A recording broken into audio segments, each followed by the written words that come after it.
The morning sun cast long shadows across the cattle pasture as James Reeves completed his perimeter check, a ritual performed with military precision every day for the past 15 years. At 52, his 6-foot frame remained solid, though the years had etched lines around his eyes that crinkled when he squinted toward the horizon. The South Texas heat was already building, promising another scorcher. James paused at the southern fence line, kneeling to examine fresh tracks in the dirt. His weathered hands, strong and calloused from years of ranch work, traced the outline of a boot print. Too deep for a casual hiker, too deliberate for wildlife. He memorized the pattern, then continued his patrol. "Third set this week," he muttered to himself, scanning the distant tree line that marked the natural boundary between his modest ranch and the vast emptiness stretching toward the Mexican border 30 miles south. The 120-acre circle our ranch wasn't much compared to the sprawling operations that dominated this part of Texas, but it was his. Purchased with his military pension and years of careful saving, the land represented everything he'd fought for, a quiet place where the rules were simple and trouble kept its distance. Most days, anyway. James walked back toward the ranch house, a single-story structure of limestone and timber that he'd largely rebuilt himself. The house sat on a gentle rise, offering clear sightlines in all directions, a tactical consideration that his neighbors might have dismissed as paranoia, but old habits died hard for a former Army Ranger. Inside, the house was Spartan but comfortable. Military discipline showed in the perfectly made bed, the precisely arranged books on their shelves, the lack of clutter. The only decorative elements were a few photographs, James in uniform receiving his commendation after Operation Just Cause in Panama, his late wife Catherine smiling from a frame beside the bed, his son Michael's college graduation. James checked his watch 0700 hours exactly, and began preparing breakfast with the same efficiency he applied to everything else. 2 eggs, toast, black coffee. He ate at the kitchen table, facing the window that overlooked the main approach to the house, his back never to the door. The kitchen radio crackled with the local news. Reports of increased border activity had become common in recent months. The announcer's voice detailed another incident, a shootout between cartel members and Border Patrol 20 miles east. James listened intently, mentally mapping the location. Too close for comfort. He'd seen the signs himself. Increased traffic on the back roads, unfamiliar vehicles making slow passes by the ranch entrance, and those tracks, always those fresh tracks along his southern perimeter. After breakfast, James moved to the garage that doubled as his workshop. Behind a false panel in the back wall was a room unknown to most visitors. The space was small but efficiently organized, containing gun safes, tactical gear, and communication equipment. He unlocked one of the safes, removing his Beretta M9, the same model he'd carried in Panama, and secured it in a concealed holster beneath his denim shirt. The memory of Panama flickered briefly, streets of Panama City, the tense hunt for Noriega's forces, the sounds and smells of combat. December 1989. Operation Just Cause. James had been 23, a ranger with the 75th Regiment, specializing in night operations and direct action missions. The invasion had been his first real taste of combat, an experience that shaped everything that followed. James shook away the memory and headed to the barn where his ranch hand, Miguel Dominguez, was already at work. Miguel, a second-generation American whose father had served in Vietnam, was one of the few people James trusted implicitly. "Mornin', boss," Miguel called out, leading a bay mare from her stall. "Thinking we should move the herd to the north pasture today. That water pump on the south end is acting up again." James nodded, his mind still half on those tracks. Found more prints along the south fence. Different tread this time. Miguel's expression darkened. "Third time this week. Want me to ride out with you later? Take a closer look." "I've got it. But keep your eyes open today." James wasn't being paranoid. Both men knew what increased traffic could mean in this part of Texas. The cartels were always looking for new routes, new staging areas. Isolated ranches made prime targets. The workday proceeded with the rhythm of ranch life, checking cattle, repairing fences, maintaining equipment. James worked methodically, his movements economical, wasting neither energy nor time. But his situational awareness never wavered, a skill honed through years of military service and kept sharp by necessity. Around noon, Sheriff Ray Dawson's patrol car came rolling up the dusty drive. James spotted it from the corral and walked over, recognizing the familiar rumble of the engine. Ray was an old friend. They'd served together briefly before Ray left the Army for law enforcement. Twice in 1 month, James said as Ray stepped out of the vehicle. Either you're really bored or something's up. Ray, a heavy-set man with a perpetually sunburnt face, removed his hat and wiped his brow. Little of both, I suppose. Got a minute? They settled on the porch, James bringing out 2 glasses of iced tea. No alcohol, never during daylight hours, another rule James lived by. Had some trouble over at the Harrison place last night, Ray said after a long sip. Somebody cut their fence, spooked their cattle into stampeding through their south field. Destroyed about half their crop. James considered this. The Harrisons' ranch was less than 10 miles west. Accident? Doubt it. Too clean, too deliberate. Found the same thing at the Peterson place last week. Ray put down his glass. Jim, I know you keep to yourself, but I need to know if you've seen anything unusual. Strange vehicles, unfamiliar faces in town, anything. Just tracks. South perimeter. 3 different patterns this week. Ray nodded, unsurprised. They're pushing north again. Border Patrol picked up chatter, Gulf cartels establishing new routes. The droughts dried up some of their usual crossings downriver. They're scouting, James said. It wasn't a question. That'd be my guess. Testing defenses, looking for soft targets. Ray's expression was grim. Harrison's talking about selling. Peterson's considering it too. James understood immediately. It was an old tactic. Pressure the locals until they sold their land, usually to shell companies or intimidated straw buyers. Before long, the cartel would have a corridor of controlled property leading straight up from the border. I'm not selling, James stated flatly. Ray nodded, expecting nothing less. Figured as much. Just watch yourself, Jim. These aren't the undisciplined punks you used to chase across Panama. Gulf cartel's got former Mexican special forces on payroll now. So do I, James replied with the ghost of a smile, nodding toward the barn where Miguel was working. After Ray left, James spent the afternoon checking his security measures. The ranch's defenses were unobtrusive but thorough motion sensors disguised as landscaping lights, cameras hidden in birdhouses and fence posts, reinforced doors and windows. Most had been installed gradually over the years, appearing to casual observers as normal upgrades rather than a comprehensive security system. As the sun began to set, James drove into town for his weekly supply run. Garrison, Texas, population 2,341, was a fading border community, one main street lined with brick buildings from more prosperous times, a handful of businesses still hanging on, and the inevitable Dollar General that had replaced the old general store. James parked in front of Maria's Diner, a local institution run by Maria Vasquez for nearly 30 years. The bell chimed as he entered, and several heads turned in greeting. Despite his reputation as a loner, James was well regarded in Garrison. He paid his bills, helped neighbors when asked, and never caused trouble, traits valued in a small community. The usual, James? Maria called from behind the counter. In her late 50s, with streaks of silver in her dark hair, Maria had a maternal air that belied her shrewd business sense. James nodded, taking his regular booth near the window, back to the wall, clear view of the entrance. The positioning wasn't lost on Maria, who had been married to a Marine before his passing. She brought over a coffee and took the seat opposite him, something she did only with certain customers. Sheriff was in here earlier, talking about the Harrison place. Heard about that, James replied. Maria lowered her voice. My cousin works border crossing at Eagle Pass. Says they're catching twice the usual runners this month. Something big pushing them this way. James simply nodded.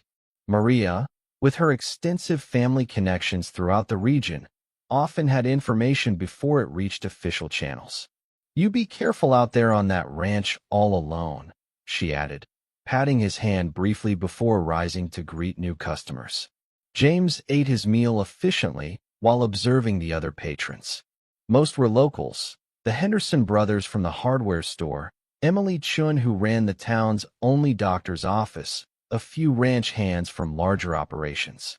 But there were 3 men at the counter he didn't recognize.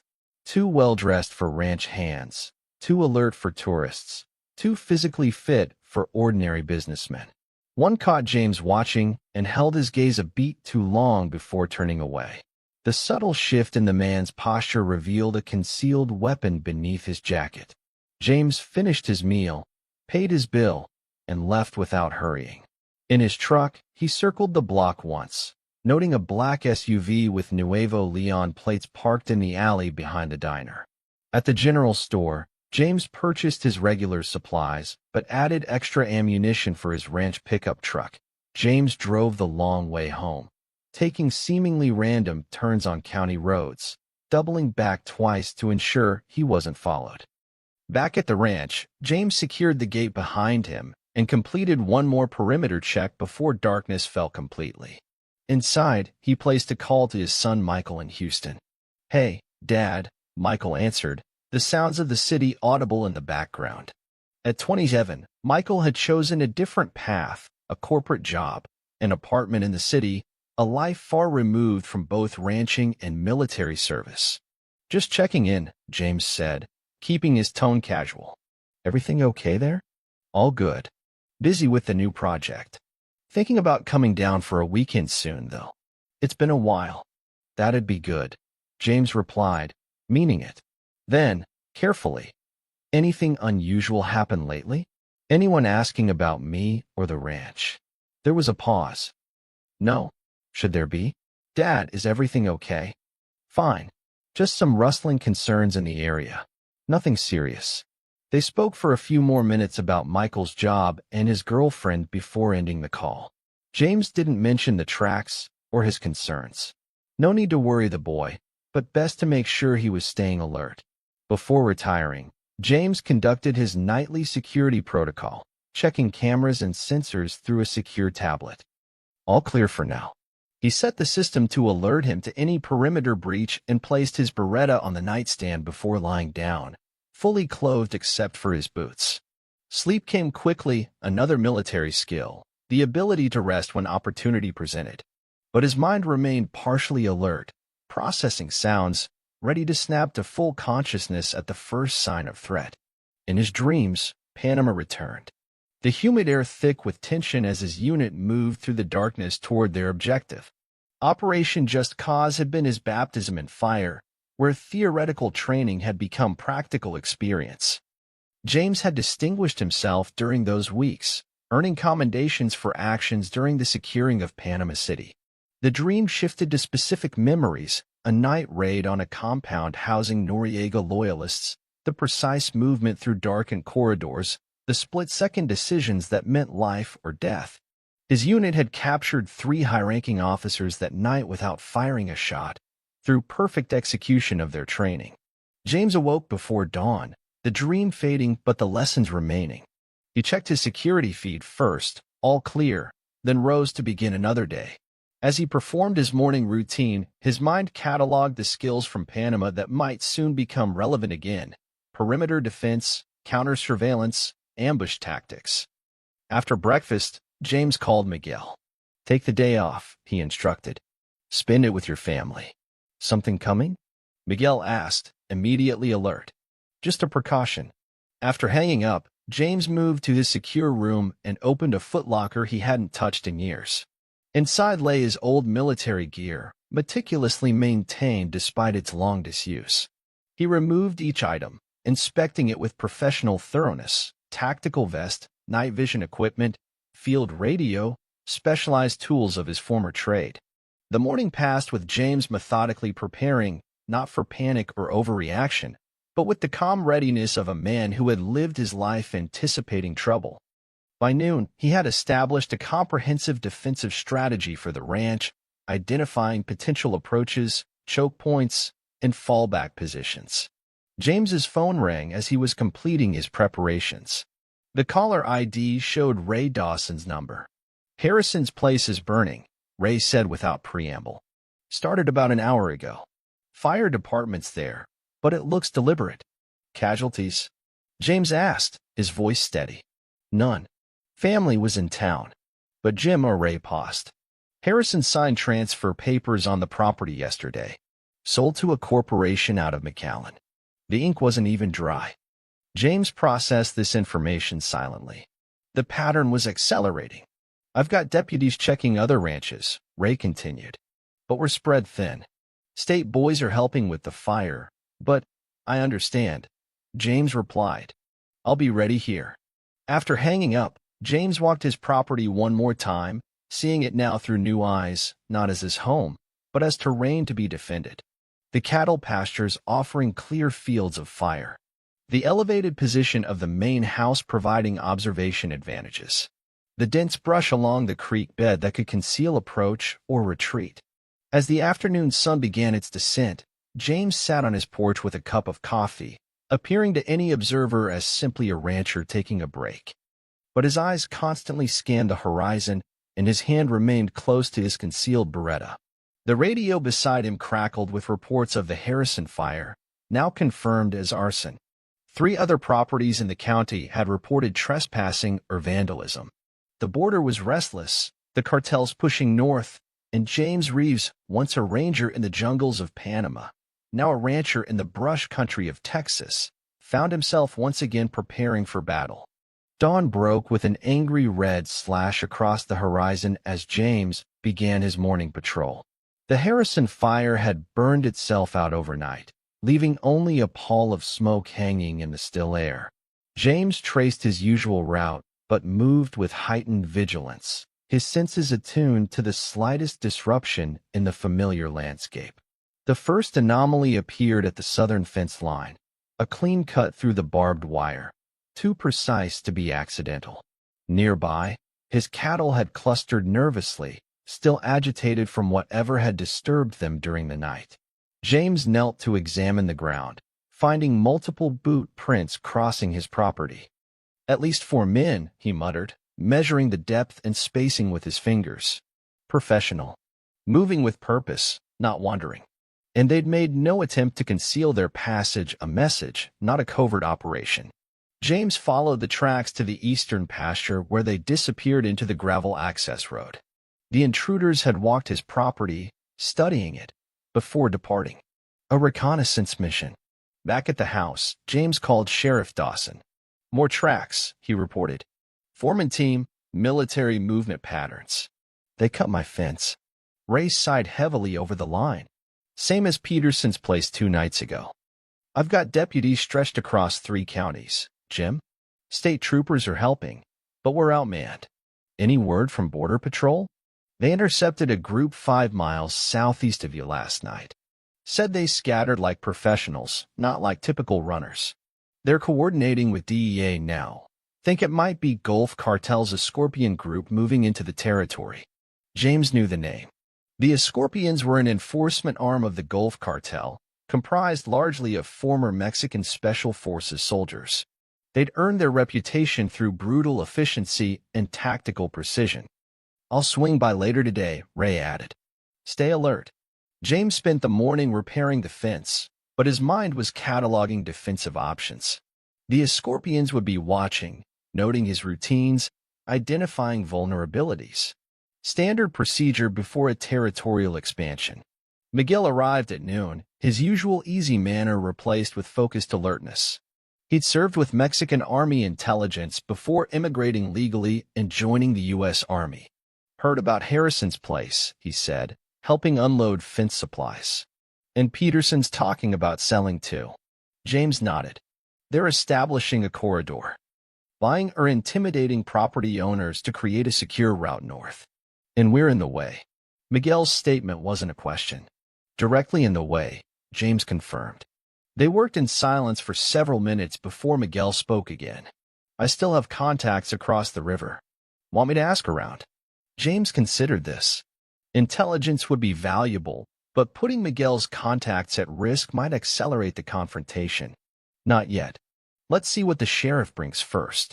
By mid-afternoon, they'd repaired the fence and set up the first of several trail cameras disguised as natural features. James had positioned them to cover likely approach routes while remaining undetectable to casual observation. Ray's patrol car appeared around 4, kicking up dust as it navigated the ranch road. The sheriff wasn't alone. A border patrol agent accompanied him, a compact woman with shrewd eyes who introduced herself as Agent Diane Torres. Mr. Reeves, she began formally, we're tracking increased Gulf Cartel activity in this sector. Multiple ranches have reported similar incidents to yours. Inside the house, she spread a map across the kitchen table. Red markers indicated reported cartel sightings, blue showed border patrol intercepts, and yellow highlighted properties that had experienced intimidation tactics. They're establishing a new plaza, Torres explained, using the cartel term for controlled territory. This drought has dried up their eastern routes, forcing them to push through here. James studied the pattern, seeing it clearly. They need my ranch. Direct access to Highway 83, then straight up to San Antonio. Torres nodded. Exactly. They've been purchasing properties along this line. She traced a route that cut directly through the Circle R ranch. Some sales voluntary, others after varying degrees of persuasion. Harrison didn't sell voluntarily, Ray added grimly. Found evidence of threats going back weeks. He just couldn't prove who was behind them. And now we've got confirmation it's the Escorpions, Torres said. Their Lieutenant Eduardo Vasquez has been spotted coordinating operations. He's former GAFE, Mexican Special Forces, dishonorably discharged after allegations of human rights abuses. Ray looked uncomfortable. Jim, they're going to approach you. Probably with an offer first. These people start with money before moving to threats. James said nothing, his expression unchanged. We can offer increased patrols, Torres continued, but our resources are stretched thin. We've requested additional personnel from sector headquarters, but approval takes time. I understand, James replied, his tone neutral. After they left, promising to check in daily, James and Miguel conducted a comprehensive security assessment of the ranch. They identified potential vulnerabilities, established fields of fire, and created contingency plans for various scenarios. As darkness fell, James sent Miguel home with strict instructions about varying his route and remaining vigilant. Alone again, he activated the perimeter sensors and settled into his familiar watchfulness. 3 uneventful days passed. James maintained his routines while incrementally increasing security measures. He added motion-activated lights disguised as ordinary fixtures. He repositioned water troughs to create choke points that would funnel any approach toward areas where he held tactical advantages. On the 4th morning, James discovered fresh tracks near the eastern cattle gate. 2 men this time, moving with less caution than before. They'd left something attached to the gate. A business card for a Frontera land development, with a handwritten phone number. James pocketed the card without calling the number. That afternoon in town, he found the same black SUV with Nuevo Leon plates parked outside Maria's diner. Inside, the 3 well-dressed men he'd noticed previously occupied a corner booth, watching the door with professional interest. James took his usual seat, back to the wall. Maria approached with coffee, her expression tense despite her attempted smile. Those men have been asking about you, she murmured, setting down his cup. Be careful, James. He nodded almost imperceptibly. You too. Might be good to visit your sister in San Antonio for a few days. Maria understood immediately. I'll think about it.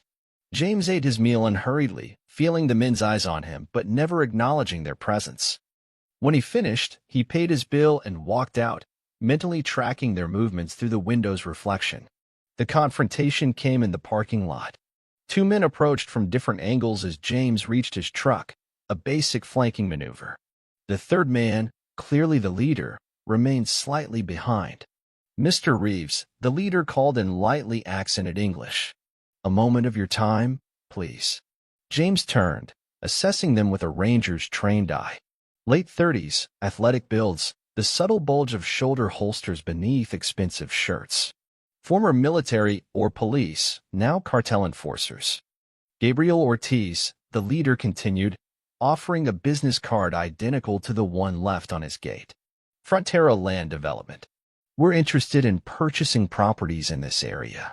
Not selling, James replied flatly, maintaining awareness of the other two men without directly watching them. Ortiz smiled thinly. We haven't discussed price yet. My employers are prepared to be very generous. Still not selling. The smile vanished. Mr. Reeves, the economic realities of small ranching operations like yours are challenging. Many of your neighbors have recognized the opportunity we represent. After their homes burned? Or before? Ortiz's expression hardened momentarily before he regained his composure. Unfortunate incidents. Nothing to do with us, of course. But these things happen in remote areas. James met his gaze directly. Yes, they do. The tension stretched between them until Ortiz nodded slightly. Think about our offer. We'll be in touch. As they walked away, James memorized their faces, movements, and the precise way they carried their weapons. Information that might soon prove vital. That night, James called his son again. Hey, Dad, Michael answered cheerfully. I was just about to call you. I can come down this weekend if that works. James hesitated, weighing options. Having Michael at the ranch might put him at risk, but leaving him unaware in Houston might be equally dangerous if the cartel decided to apply leverage. Actually, something's come up, James said carefully. I'm heading to Austin for a Cattlemen's Association meeting. Rain check. Sure, no problem. Everything okay? Fine. Just business. James paused. Michael, if anyone contacts you about me or the ranch, anyone at all, call me immediately. And stay with groups of people you know until you hear from me. The silence stretched for a beat too long. Dad, what's going on? Just a precaution. Some rustling issues in the county. Nothing serious. After ending the call, James contacted Ray Dawson on a secure line they'd established, explaining the encounter and his concerns about Michael. I'll have a deputy friend in Houston keep an eye on him, Ray promised. And Jim, watch yourself. These approaches follow a pattern. Offer, intimidation, then action. I remember the sequence, James replied, thinking of similar insurgent tactics in Panama. The next morning brought the first serious breach. James woke at 4, alerted by a perimeter sensor on the western boundary. Moving silently through the pre-dawn darkness, he retrieved his night vision gear and Beretta before slipping out the back door. 2 figures were moving across his property, using the tree line for concealment. Their movements were disciplined and coordinated, professionals, not opportunistic trespassers. Each carried a small pack and what appeared to be compact weapons. James circled wide, using terrain features to mask his approach. The skills from Panama returned automatically, controlling breathing, placing each foot precisely, maintaining awareness of wind direction to keep his scent away from the intruders. He closed to within 20 yards before deliberately stepping on a dry branch. The sound fractured the silence, causing both figures to drop into defensive postures. You're trespassing, James called calmly, his Beretta held at the ready, but not directly aimed. Private property. The figures remained motionless for 3 heartbeats before the taller one responded in accented English. No trouble, senor. We are lost. At 4 in the morning? With those packs? Try again. Silence stretched between them until the same man spoke. We have business here. Not anymore, James replied. Leave the way you came. Now. The shorter figure shifted slightly, hand moving toward his waistband. James adjusted his stance. That would be unwise. Another tense silence before the taller man murmured something to his companion. Slowly, they began backing away, maintaining visual contact with James until they reached the perimeter fence. They slipped through a pre-cut section, a breach James hadn't yet discovered, and disappeared into the darkness beyond. James didn't pursue, instead documenting the new fence cut and recovering a small object they dropped in their retreat, a GPS marker with coordinates presumably intended to guide others. By dawn, he'd repaired the fence and repositioned sensors to cover the newly identified vulnerability. He called Miguel, briefing him on the night's events and instructing him to remain home for another day. Ray arrived mid-morning, accompanied again by Agent Torres. James showed them the GPS marker and described the encounter. "Scouts," Torres confirmed grimly. "They're mapping approach routes and potential resistance." "The marker's coordinates center on your house," Ray added. "They're painting a target, Jim." "I figured as much." Torres studied him with professional assessment. "Mr. Reeves, we can arrange temporary relocation until we get more resources in the area." "No need," James replied. "I'm staying." After they departed, promising increased patrols they all knew would be insufficient, James drove into town for supplies.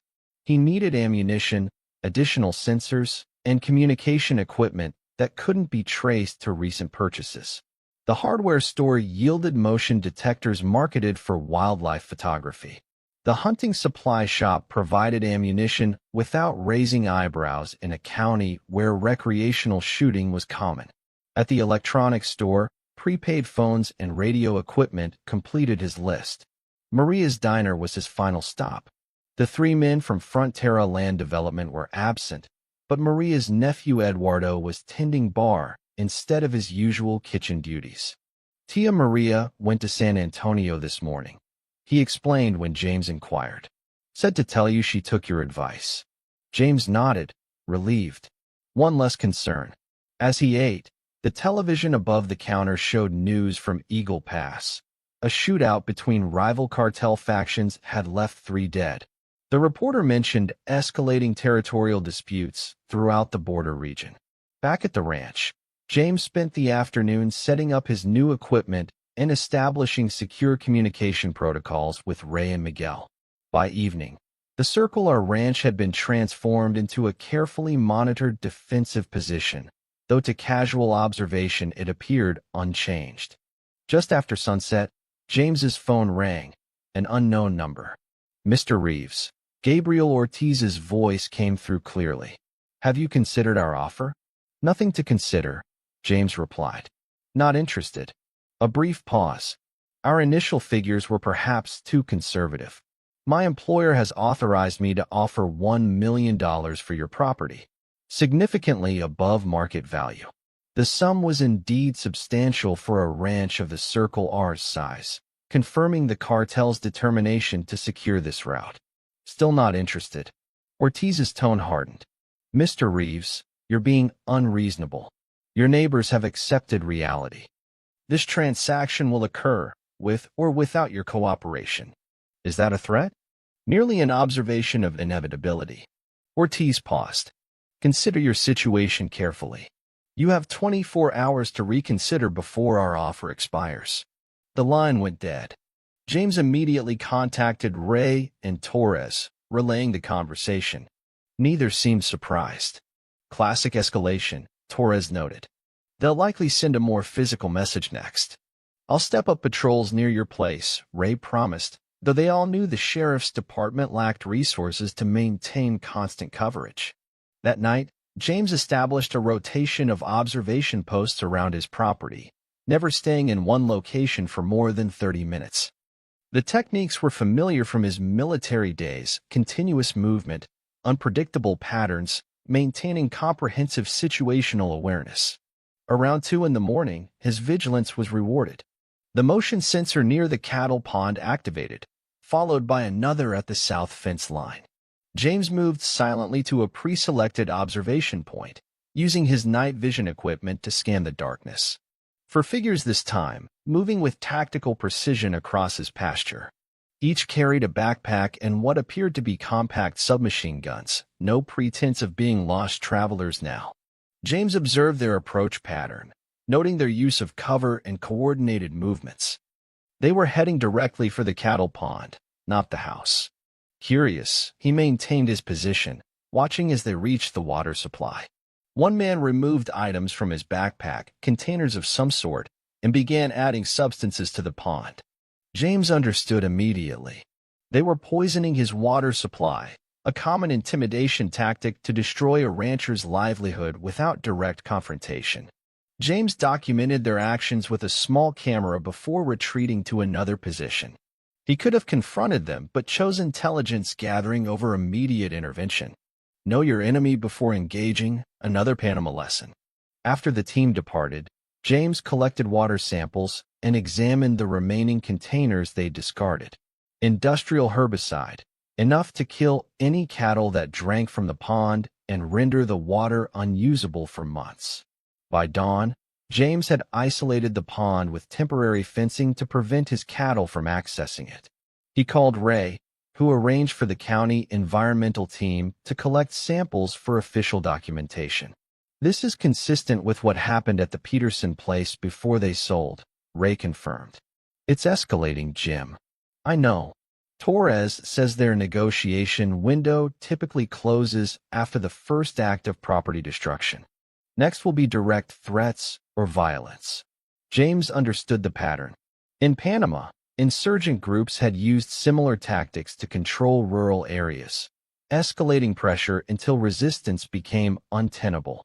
The methods were different, but the strategy remained the same. That afternoon, James drove to Miguel's house in town. Miguel's wife, Lucia, greeted him warmly despite the tension evident in her eyes.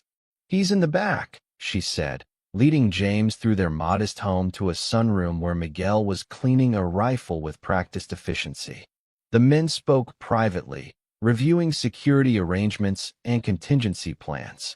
Miguel had already moved his family's valuables to his brother's home in San Antonio, preparing for the possibility of retaliation. "My contacts across the river sent word," Miguel said quietly. "Eduardo Vasquez himself is running this operation. He's been given a deadline to establish this corridor."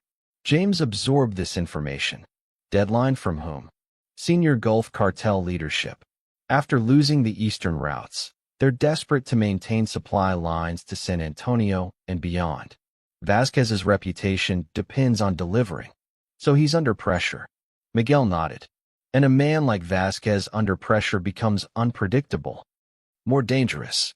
On the drive back to his ranch, James noticed a vehicle following at a discreet distance, a dark sedan with tinted windows, maintaining consistent spacing despite his deliberate speed changes. Cartel surveillance, establishing his movements and routines. Rather than returning directly home, James drove to the sheriff's office.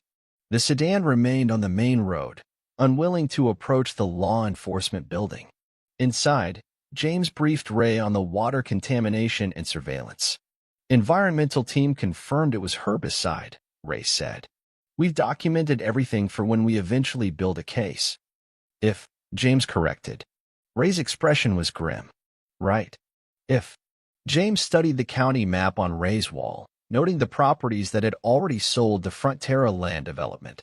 The pattern was clear, a corridor taking shape with his ranch positioned squarely in the middle. "They'll make another move tonight," James predicted. "The 24-hour deadline." Ray nodded. "I'll have deputies drive by when they can, but with the county fair this weekend, we're stretched even thinner than usual." "I understand." James had never expected institutional protection. In Panama, his unit had often operated with minimal support, relying on training and adaptability rather than overwhelming force. As dusk approached, James returned to the ranch by a circuitous route, using back roads and doubling back several times to identify any followers. The sedan had disappeared, but he assumed surveillance continued through other means. At the ranch, he implemented the next phase of his security plan. Motion-activated lights were strategically positioned to temporarily blind anyone approaching from the most likely directions. Simple tripwires connected to noisemakers would alert him to perimeter breaches. His defensive positions were stocked with essential supplies, allowing him to remain mobile throughout the night. James settled into the calm focus that had served him well in combat. The Scorpions were formidable, but they were operating in unfamiliar territory against an opponent trained specifically in countering their tactical approach. As darkness enveloped the ranch, James began his rotation between observation points, a shadow moving through shadows, waiting for the confrontation he knew was coming. The skills from Panama, dormant for years, had awakened fully now: the disciplined patience, the tactical awareness, the ability to think several moves ahead in a deadly game. The attack came just after midnight. James had positioned himself in a concealed observation post near the equipment shed when the first perimeter sensor triggered on the eastern boundary. Unlike previous incursions, multiple alerts activated in rapid succession, a coordinated approach from several directions simultaneously. Through his night vision device, James counted 6 figures moving across his property in 2 3-man teams. Their formation and spacing confirmed his suspicions. These were Scorpions, not ordinary cartel soldiers. They moved with the disciplined precision of special operations training, maintaining proper intervals and communicating through hand signals. Each man carried a compact submachine gun, likely HK MP5S or similar, and wore tactical vests over civilian clothing. One figure in each team carried a backpack. Incendiary devices, James guessed, remembering the Harrison fire. Rather than confronting them immediately, James retreated to his secondary position inside the barn. From here, he activated the ranch's defensive measures using a tablet connected to his security system. Motion-activated lights suddenly flooded the approaching teams with blinding illumination, disrupting their night vision and forcing them into defensive postures. In the momentary confusion, James initiated the next phase. A series of recorded sounds played through speakers hidden around the property. Cattle bellowing, equipment starting up, voices calling out in English. The cacophony served 2 purposes: masking his own movements and creating uncertainty about the number of defenders present. The Scorpions responded professionally, quickly regrouping and adapting to the changed situation. They extinguished the nearest lights with precision shots and continued their advance, though with increased caution. James moved to his 3rd position near the water tower, tracking their progress. The team carrying incendiaries was heading toward the barn, while the second team approached the main house. Standard procedure: neutralize resources and living quarters simultaneously. The memory of a night operation in Panama City flashed through James's mind, his unit infiltrating a compound housing Noriega's intelligence officers. The same tactical approach, though now he found himself on the defensive side of the equation. James activated his radio, using a channel he'd established with Ray and Miguel. 6 tangos on property, he reported quietly. Coordinated approach, armed, likely intent to burn. No engagement yet. 5 minutes out, Miguel responded immediately. Deputies redirecting, came Ray's voice. 10 minutes minimum. James acknowledged and continued observing. The Scorpions had reached their initial objectives. The team at the barn was placing devices at strategic points, confirming his incendiary theory, while the house team established a perimeter, preparing to breach. Time to disrupt their timeline. James activated a secondary set of defenses. The sprinkler system around the barn suddenly engaged, drenching the area and potentially compromising whatever accelerant they planned to use. Simultaneously, the ranch's backup generator kicked on, creating a new distraction as exterior lights throughout the property activated. The Scorpions hesitated, clearly reassessing. Their leader, distinguishable by his central position and the way others looked to him for signals, made a hand gesture, and the teams began to withdraw toward their exfiltration route. James could have let them retreat, but allowing the incursion to go unchallenged would only ensure a stronger attempt later. Instead, he triggered the final defensive measure, a series of simple but effective tripwires across likely withdrawal paths. As the Scorpions reached the southern fence line, the first wire activated, sending empty feed cans clattering across the hard-packed earth. The sound froze the cartel team momentarily, exactly the reaction James had anticipated. From his elevated position, he called out in clear, calm Spanish. "You're trespassing on private property. Armed trespassing is a felony in Texas." The Scorpions instantly shifted formation, weapons raised, scanning for the source of the voice. "Law enforcement has been notified," James continued, already moving to a new position. They're 3 minutes out. The team leader barked an order, and his men began a more hurried withdrawal. James triggered another noise trap, this one closer to their new position, creating the impression of encirclement. As they reached the fence, headlights appeared on the access road, Miguel arriving as promised. The Scorpions, now genuinely concerned about being trapped, abandoned any pretense of stealth and scrambled through the fence, disappearing into the brush beyond. James emerged from cover as Miguel's truck pulled up, rifle at the ready. "They're gone," James confirmed, approaching the vehicle. But they left presents.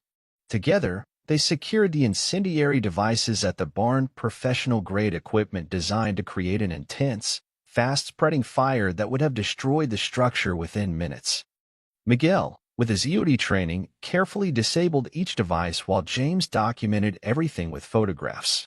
"These aren't street punks," Miguel observed, examining the detonator mechanism. "Military-grade equipment." Scorpions, James confirmed. 6-man team, operating in 2 elements. Miguel whistled softly. "Serious resources for a ranch acquisition. This isn't just about my property." James surveyed the landscape, thinking through implications. "They're on a timeline, and I'm a bottleneck." Ray arrived with 2 deputies 15 minutes later, taking possession of the defused devices and documenting the scene. The evidence was mounting, though they all understood the limitations of legal recourse against an organization that operated across international boundaries. "This won't go through official channels," Ray admitted quietly while his deputies worked. "By the time we navigate the jurisdictional maze, they'll have tried again with better planning." James nodded, having already reached the same conclusion. "They'll regroup and reconsider. Next attempt will be different. More direct," Miguel suggested. "Less property, more personal." Dawn was breaking as the law enforcement team departed. James and Miguel conducted a thorough sweep of the property, identifying points of vulnerability that needed reinforcement. The cartel's tactics would evolve based on this failed attempt, requiring corresponding adjustments to the ranch's defenses. "They'll be watching," James noted as Miguel prepared to leave. "Vary your route home, and check in on schedule." Miguel nodded, understanding the protocols they'd established. What about Michael? If they're going to get personal, James had been considering this problem throughout the night. "I'll handle it today." After Miguel departed, James showered and changed before placing a call to his son. Despite the early hour, Michael answered immediately. "Dad, everything okay? You never call this early." "Need to discuss something important," James replied, keeping his tone measured. "Those rustling issues I mentioned have escalated. I'd like you to take some time off, visit your mother's cousin in Denver for a while." The silence stretched for several seconds. "This isn't about rustling, is it?" James hesitated, weighing how much to reveal. Michael deserved the truth, but details could create panic rather than constructive caution. "There's a land dispute," he finally said. "Some developers pressuring local ranchers to sell. It's getting contentious, and I'm concerned they might try to leverage family connections." Another pause. "You mean they might come after me to get to you?" "It's a precaution," James emphasized. "No direct threats yet. I can't just leave my job, Dad. I have responsibilities, projects with deadlines. Remote work isn't possible? For a few days, maybe. Not weeks." James considered alternatives. "Then at least change your routines. Vary your schedule, stay with friends occasionally, remain in public places as much as possible." "This sounds serious," Michael said, concern evident in his voice. "Just being thorough," James assured him, though they both recognized the understatement. After finishing the call with promises of daily check-ins, James contacted Ray again. "Need a favor," he explained. "Michael can't leave Houston. Can your deputy friend provide occasional oversight?" "Already arranged," Ray confirmed. "He'll be discreet, but present." "Appreciated."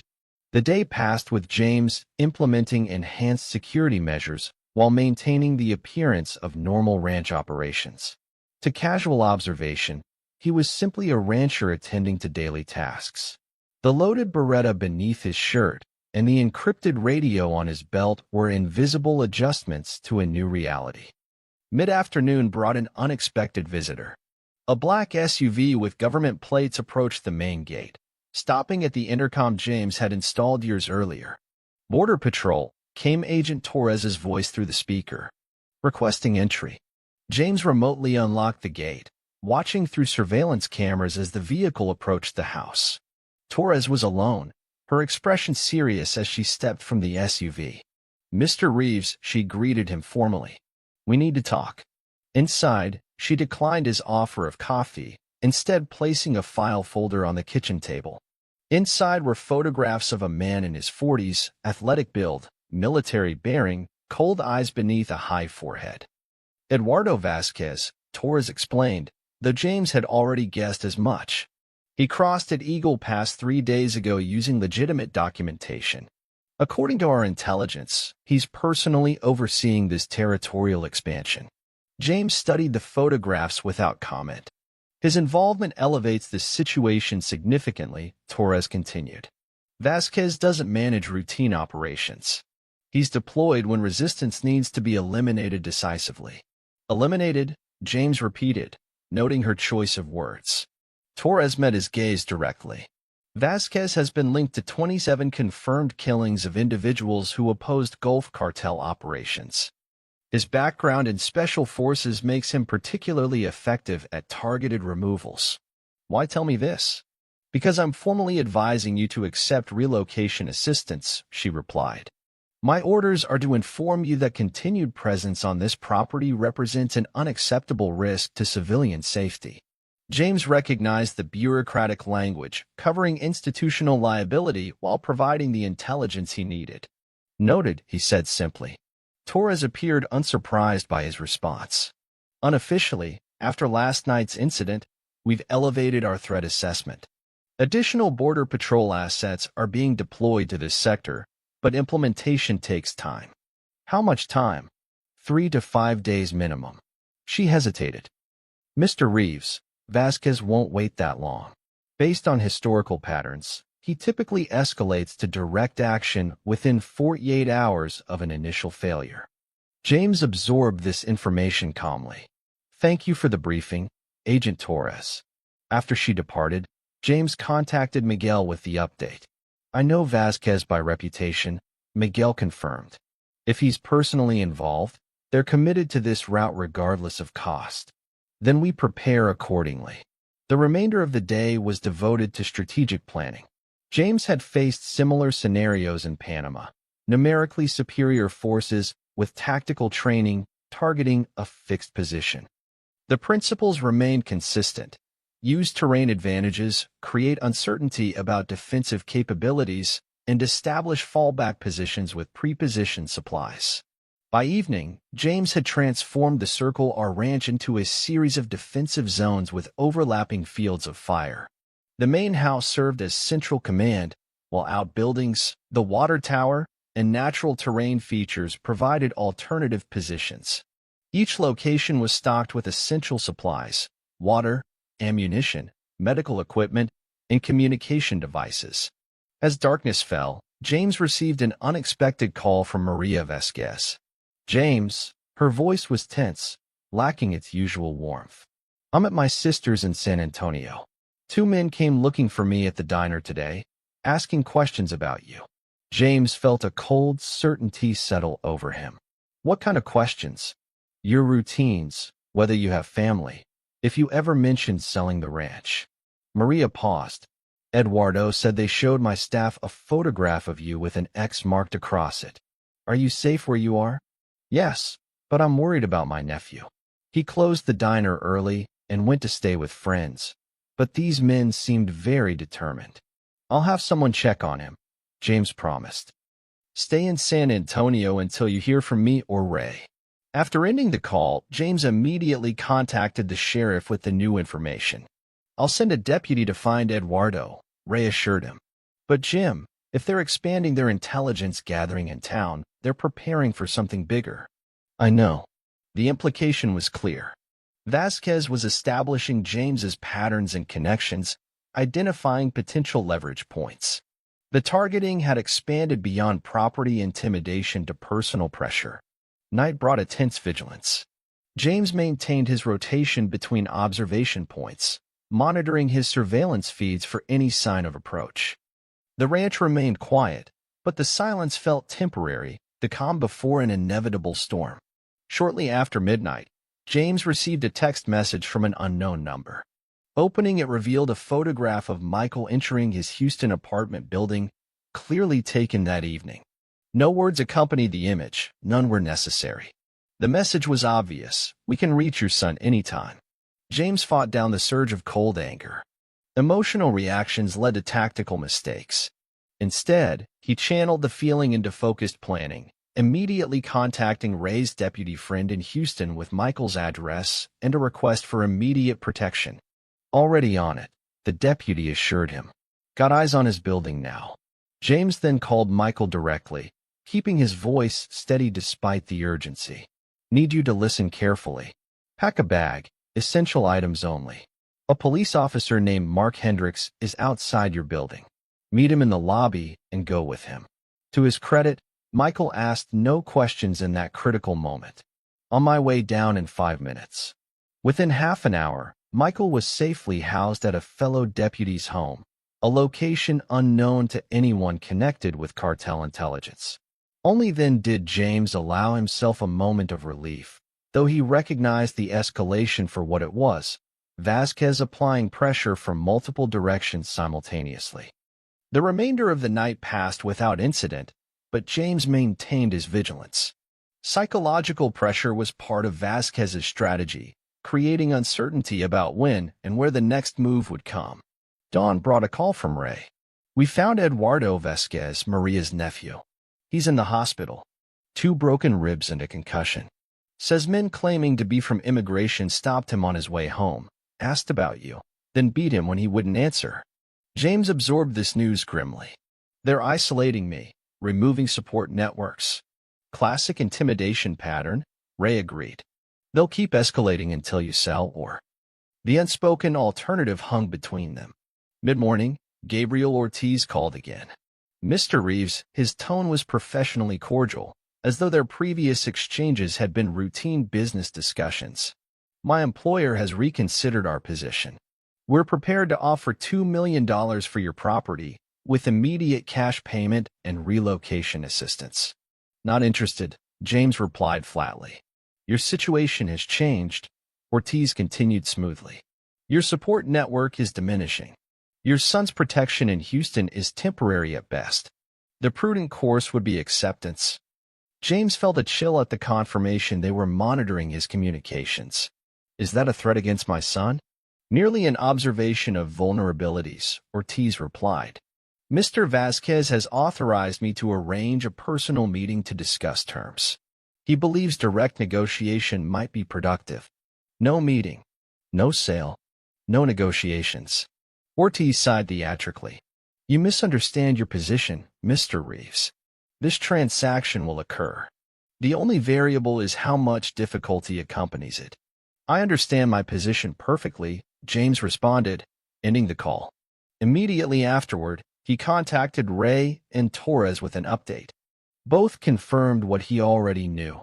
Vasquez was systematically eliminating options, creating a situation where capitulation seemed the only rational choice. James spent the afternoon making final preparations. He moved essential supplies to his truck and established cached equipment at strategic locations around the property. The Beretta remained his primary weapon, but he also positioned his Remington 700 rifle and Mossberg shotgun at defensive positions. Miguel arrived as planned at 4, bringing additional supplies and information from his contacts. Vasquez has been to every property Frontera acquired, he reported as they secured the barn. He's personally mapping the corridor and identifying remaining obstacles. "Just me now," James noted. "Peterson signed papers yesterday." Miguel nodded grimly. "My contact says Vasquez has a deadline. The corridor must be operational by end of week. Shipments are already staged across the river, so whatever comes next will be decisive. And soon." They completed final preparations in focused silence, each man reviewing mental checklists developed through years of military training. James had faced similar situations in Panama, outmanned and outgunned, but with the advantages of preparation and familiar terrain. As dusk approached, Miguel departed with strict instructions to maintain communication protocols. James would handle the night watch alone, rotating through defensive positions on an irregular schedule to avoid creating patterns. The attack began at 2:17 a.m. Unlike the previous night's methodical approach, this assault started with overwhelming force. 3 vehicles breached the main gate simultaneously, 2 pickup trucks carrying armed men and a larger truck equipped with a reinforced bumper. The larger truck accelerated directly toward the house, while gunmen from the pickups established a perimeter, laying down suppressive fire at likely defensive positions. The tactic was straightforward but effective: breach the main structure quickly while preventing effective resistance. James, positioned in the equipment shed when the vehicles crashed through the gate, activated his first countermeasures. Caltrops deployed across the access road punctured the tires of the trailing pickup, causing it to swerve into a drainage ditch. The lead pickup maintained its course, but drove directly over a concealed spike strip, immediately losing mobility. The Ram truck continued toward the house, its reinforced front end designed to breach the front entrance.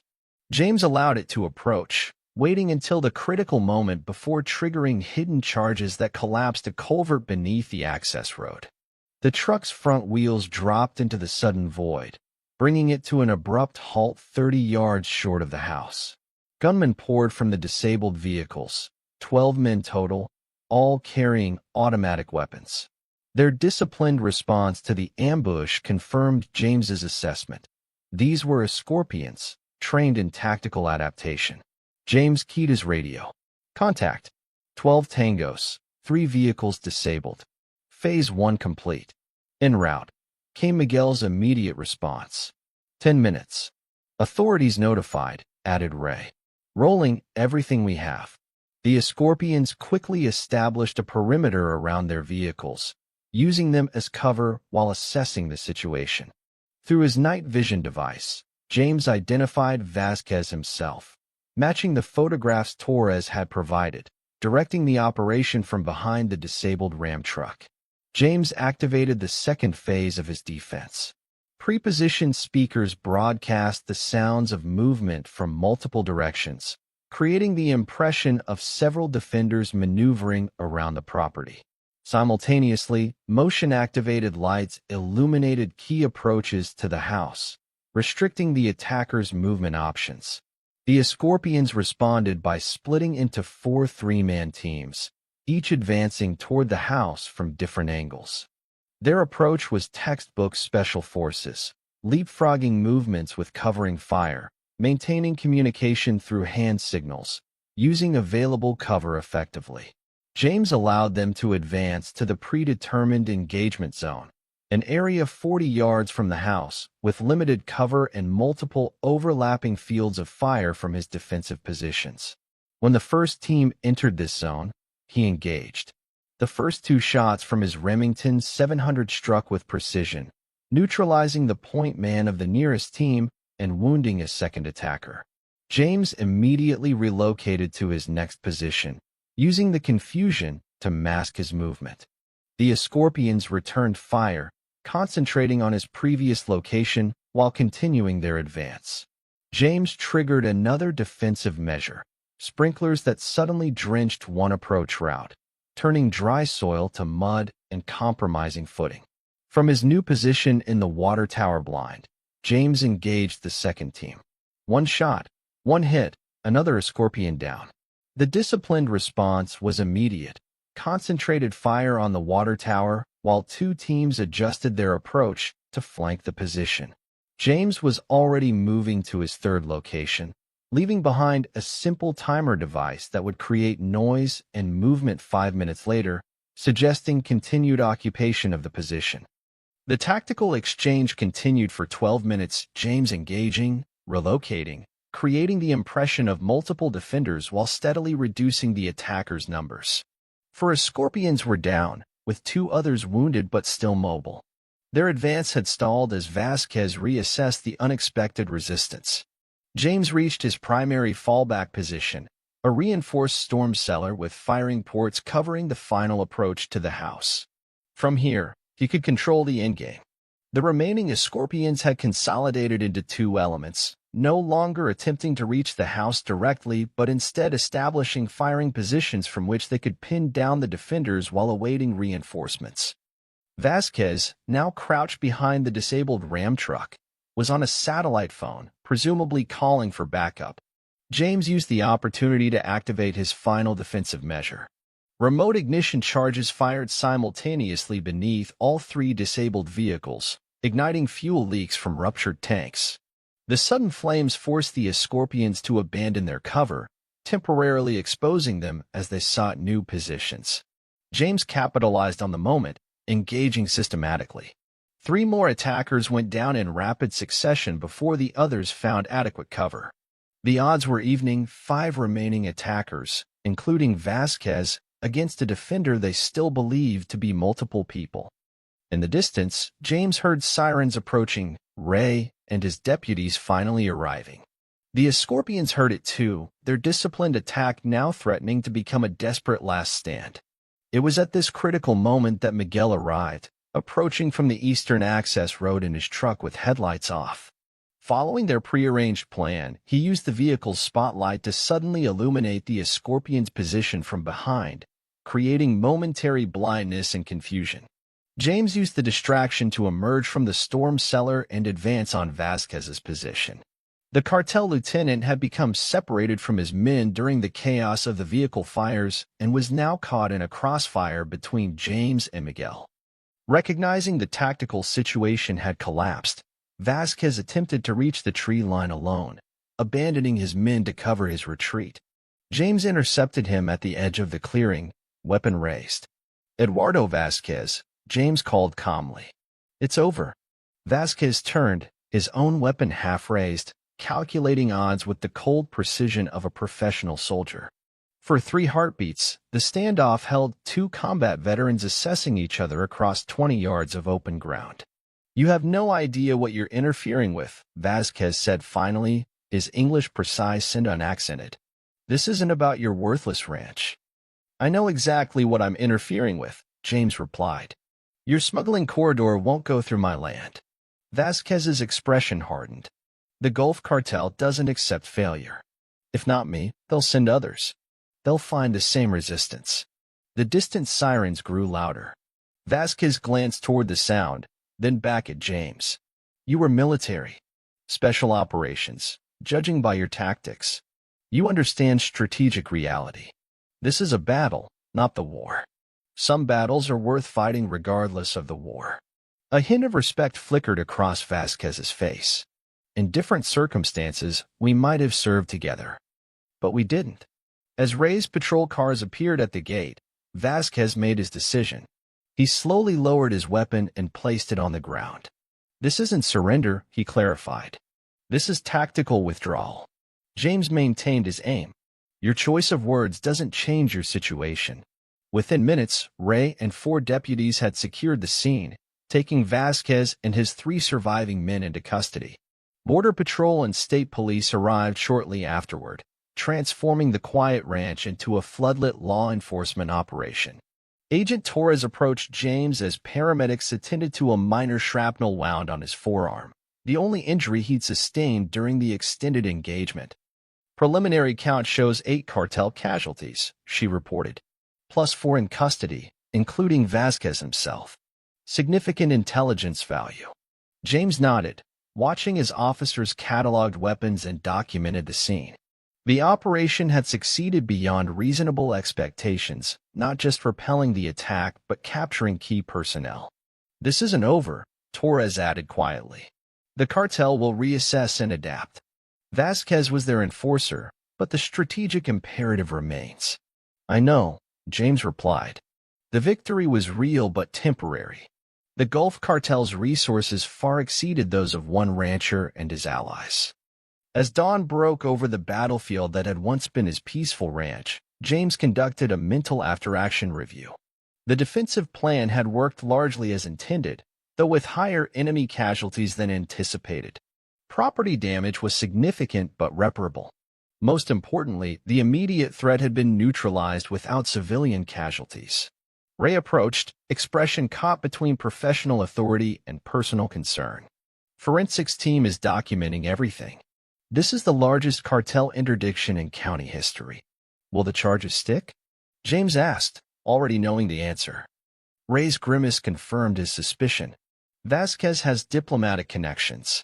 His lawyers are already on the way from Mexico City. But the evidence we've gathered will disrupt their operation significantly. And by time. Yes. Time to establish a more permanent security solution.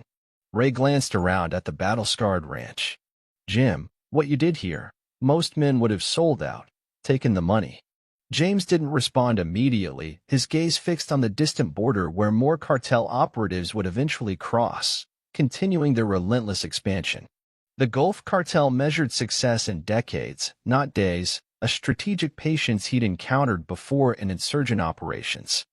Some ground is worth defending, he said finally. No matter the cost. As law enforcement processed the scene, James called Michael to assure him of his safety. Then he began cataloging repairs needed to restore the ranch to functioning order.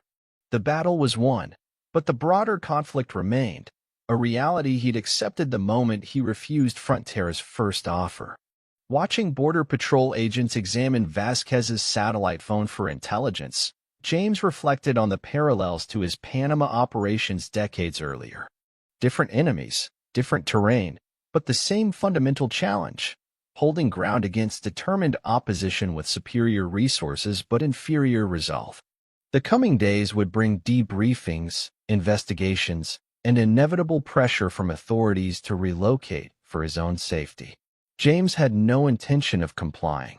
The Circle R Ranch was his land, his responsibility, his home. Some positions could not be abandoned, regardless of threat.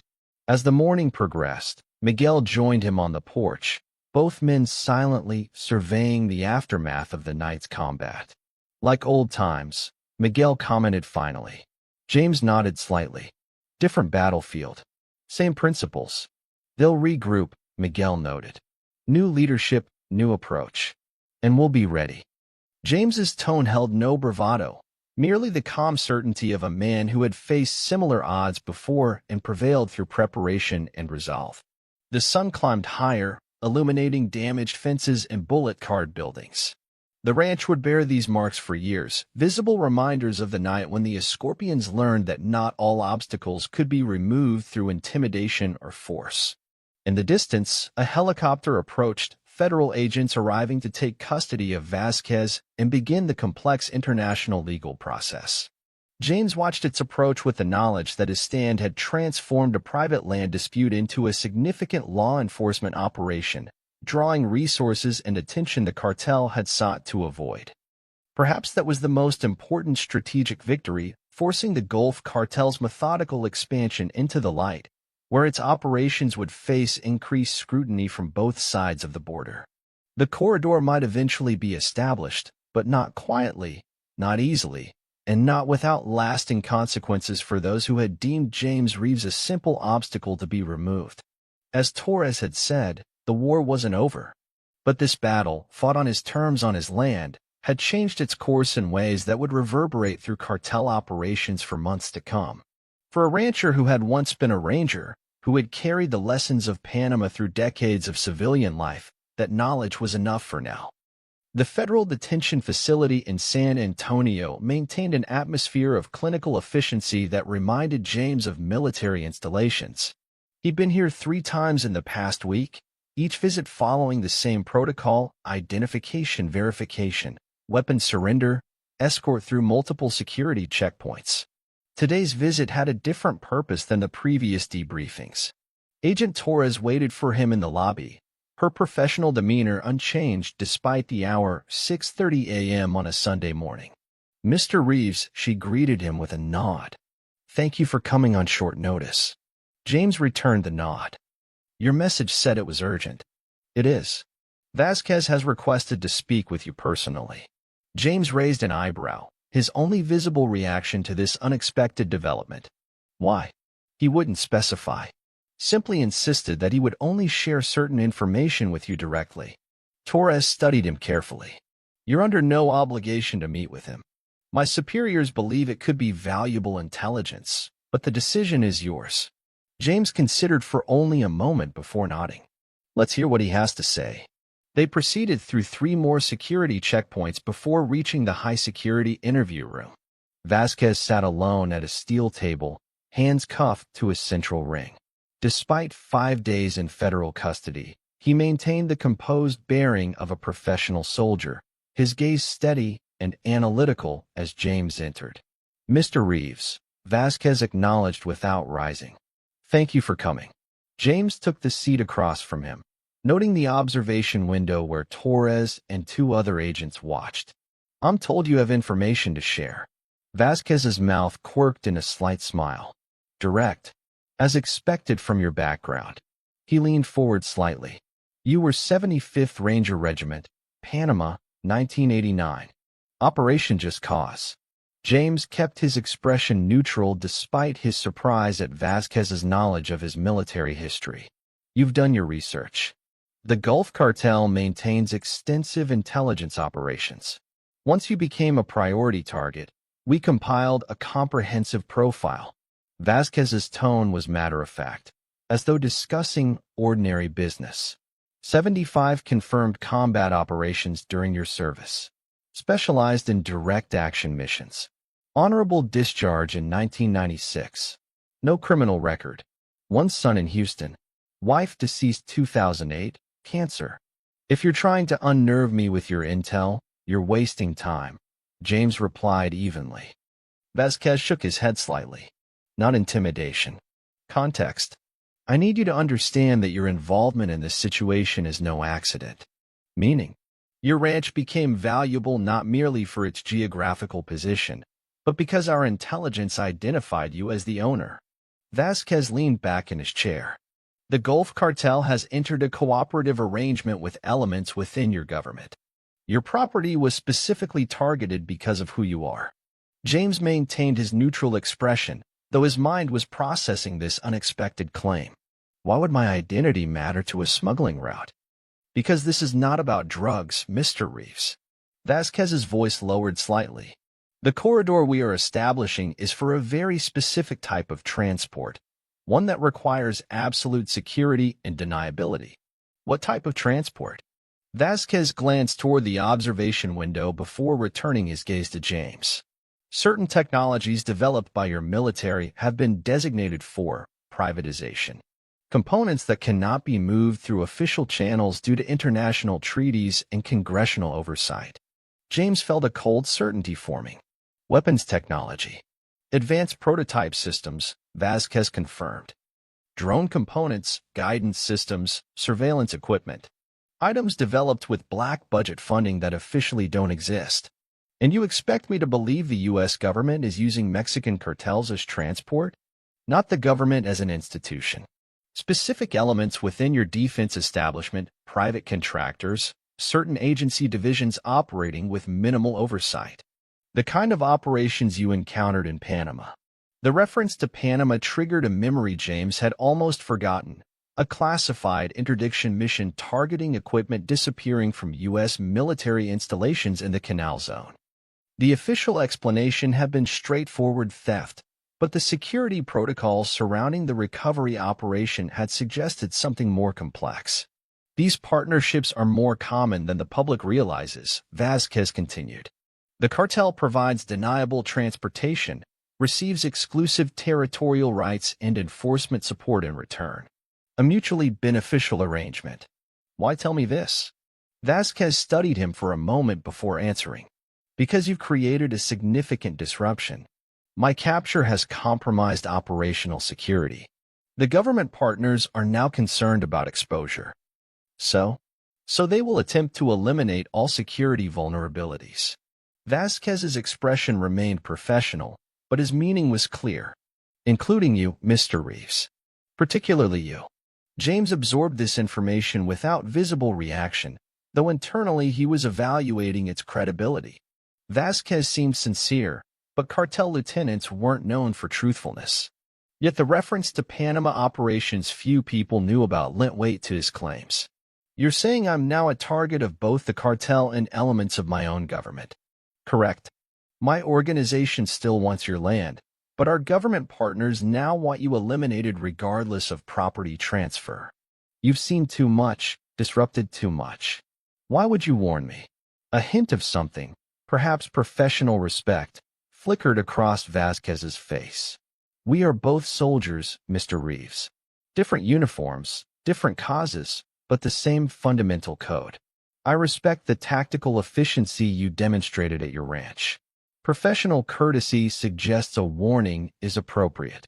James considered the implications, thinking through potential verification methods. If what you're saying is true, there would be evidence. Documentation of these shipments, communication records. There is, Vasquez confirmed. I maintained insurance, detailed records of all transactions and communications with our American partners. Account numbers, contact protocols, shipping manifests. Where? Currently secure, but accessible through procedures I've established with my legal representation. Vasquez leaned forward again. I propose a mutual assistance arrangement. You help ensure my transfer to Mexican custody rather than U.S. federal prison. In exchange, you receive access to evidence that will protect you from our former partners. Blackmail material, James clarified. Insurance, Vasquez corrected. Sufficient documentation to ensure interested parties find your continued existence less problematic than your elimination. The interview room fell silent as James evaluated the proposal. The tactical logic was sound. Evidence of classified technology smuggling would indeed create leverage against those involved. But trusting a cartel lieutenant came with obvious risks. I'll consider it, James said finally, rising from his chair. Vasquez nodded once. You have 48 hours before alternative arrangements are implemented. My attorney will contact you with protocols. Outside the detention center, Torres confronted James immediately. What was that about? Our audio picked up mentions of government partnerships and technology transfers, but Vasquez was deliberately vague. He claims the Gulf Cartel has arrangements with defense contractors to smuggle prototype technology across the border, James replied, watching her reaction carefully. Says my ranch was targeted specifically because of my military background. Torres maintained her professional composure, but James noted a subtle tension in her posture. That's consistent with some intelligence we've gathered. Certain equipment movements that don't align with official channels. She hesitated. I'll need to report this up my chain of command. Of course, James agreed, though he was already formulating alternate plans. If Vasquez's claims were accurate, official channels might already be compromised. We should increase your protection detail until this is clarified, Torres suggested. These allegations, if true, significantly escalate the threat assessment. I appreciate the offer, but I prefer to handle security myself, James replied evenly. Years of military operations had taught him a fundamental principle. When uncertain of allegiances, maintain operational independence. Torres didn't press the issue, though her expression suggested professional concern. At minimum, maintain regular check-ins with Sheriff Dawson. We'll continue investigating Vasquez's claims. James agreed to the communication protocol while mentally establishing his own security measures. If elements within the government were indeed involved with the Gulf Cartel, conventional protection might be compromised. The drive back to Garrison took nearly 2 hours, giving James time to process Vasquez's revelations and develop contingency plans. If the cartel lieutenant was being truthful, the isolated raids on his ranch were merely the visible portion of a much larger operation, one with implications far beyond land acquisition. James's tactical assessment shifted accordingly. His previous defensive measures had been designed for conventional cartel threats, armed teams targeting his property and person. If government contractors were now involved, he would face different tactical approaches, surveillance technology, specialized teams, and potentially legal pretexts for neutralizing his resistance. At the ranch, Miguel was waiting as arranged, having overseen repairs to the property's most critical damage. The perimeter fence had been restored, bullet holes patched in essential structures, and basic security systems re-established. How'd it go? Miguel asked as James parked beside the barn. James described the meeting with Vasquez while they conducted a perimeter check, watching Miguel's reaction when he mentioned government involvement. "Makes sense," Miguel acknowledged, surprising James with his quick acceptance. "There have been rumors for years about technology disappearing from military installations along the border. My contacts mentioned unusual shipments with security protocols exceeding normal drug operations." "You believe him?" Miguel considered carefully before answering. "Vasquez is Cartel, but he's also former military. Their code is complicated but genuine. If he gave you this information as professional courtesy, there's likely truth to it. Then we adapt our defensive posture," James concluded. Different threats required different countermeasures. They spent the remainder of the day implementing an enhanced security protocol, one designed to counter surveillance technology and detect approaches by specialized teams. James drew on his experience from classified operations in Panama, establishing counter-surveillance measures and communication protocols that would be difficult to penetrate without specialized knowledge. By evening, the ranch had been transformed from a conventional defensive position to a hardened site with multi-layered security, some visible, others deliberately concealed. Anyone attempting surveillance would encounter various countermeasures without immediately realizing their purpose. If government contractors are involved, they'll use different tactics than the cartel, Miguel noted as they finalized the arrangements. Less direct force, more technical approaches. Surveillance first, then precision strikes. James nodded, having reached the same conclusion. "We'll see them coming." After Miguel departed, James contacted Ray Dawson through a secure channel they'd established, a precaution that now seemed prescient. Vasquez made claims about government involvement in the cartel's operations, James explained without preamble. "Suggests my property was targeted specifically because of my military background." Ray was silent for several seconds before responding. "That tracks with something I've been investigating. Had a visit last month from a federal contractor, Meridian Security Solutions. Asked about property ownership records in the county, specifically focusing on landowners with military experience." "Meridian," James repeated, committing the name to memory for future investigation. "Did they show credentials?" "Government contractor ID, but when I followed up through official channels, the inquiry was stonewalled. Agency jurisdiction confusion," they claimed. Another piece aligning with Vasquez's story. "I'm implementing additional security measures. If Vasquez is telling the truth, the threat profile has changed significantly. I'll increase patrols near your property," Ray promised, "but discreetly. If there are government elements involved, I need to be careful about official documentation." After ending the call, James conducted a final security check before settling into his observation post for the night. Sleep would come in short intervals between surveillance rotations, another skill developed during his military service. The first indication of escalation came shortly after 3 a.m., a faint electronic signature detected by the countermeasures James had installed. Someone was conducting technical surveillance of his property, likely using long-range observation equipment from the ridgeline half a mile east. Rather than immediately responding, James documented the surveillance while maintaining his position. Intelligence gathering worked both ways. By monitoring their observation patterns, he could identify professional signatures and operational procedures. The surveillance continued until dawn, suggesting a comprehensive baseline assessment rather than immediate action preparation. James allowed it to proceed unhindered, gathering data while appearing unaware of the observers. As morning broke, James followed his established routine while remaining conscious of being watched. The observers would be documenting his patterns, identifying vulnerabilities, establishing targeting packets for future operations. Standard procedure for high-value target neutralization. At precisely 10:17 a.m., James received a call from an unknown number. "Mr. Reeves," came an unfamiliar male voice, professional, with the bland intonation of government training. "My name is Daniel Warren, Deputy Director of Special Projects for Meridian Security Solutions. I'd like to discuss a matter of mutual concern." "Go ahead," James replied evenly, noting the confirmation of Meridian's involvement. I understand you had a conversation with Eduardo Vasquez yesterday regarding certain operational matters. I'd like to clarify some misconceptions he may have presented. I'm listening. Meridian operates under contract with multiple federal agencies to secure technological assets and prevent unauthorized cross-border transfers.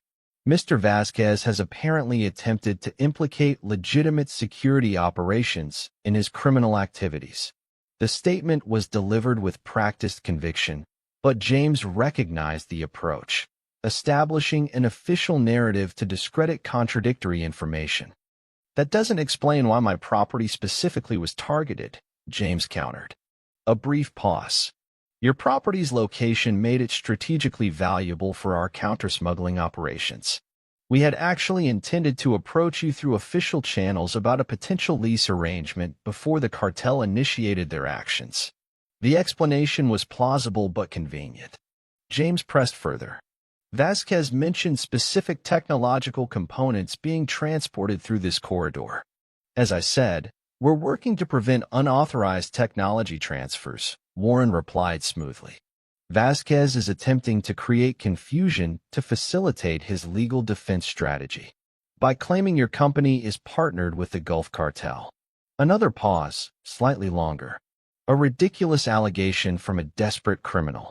However, given your military background and the unfortunate events at your property, I'd like to meet in person to discuss how Meridian might assist with your security concerns. The invitation confirmed James's assessment. They were seeking direct access to evaluate him as a threat and potentially neutralize his resistance under the guise of assistance.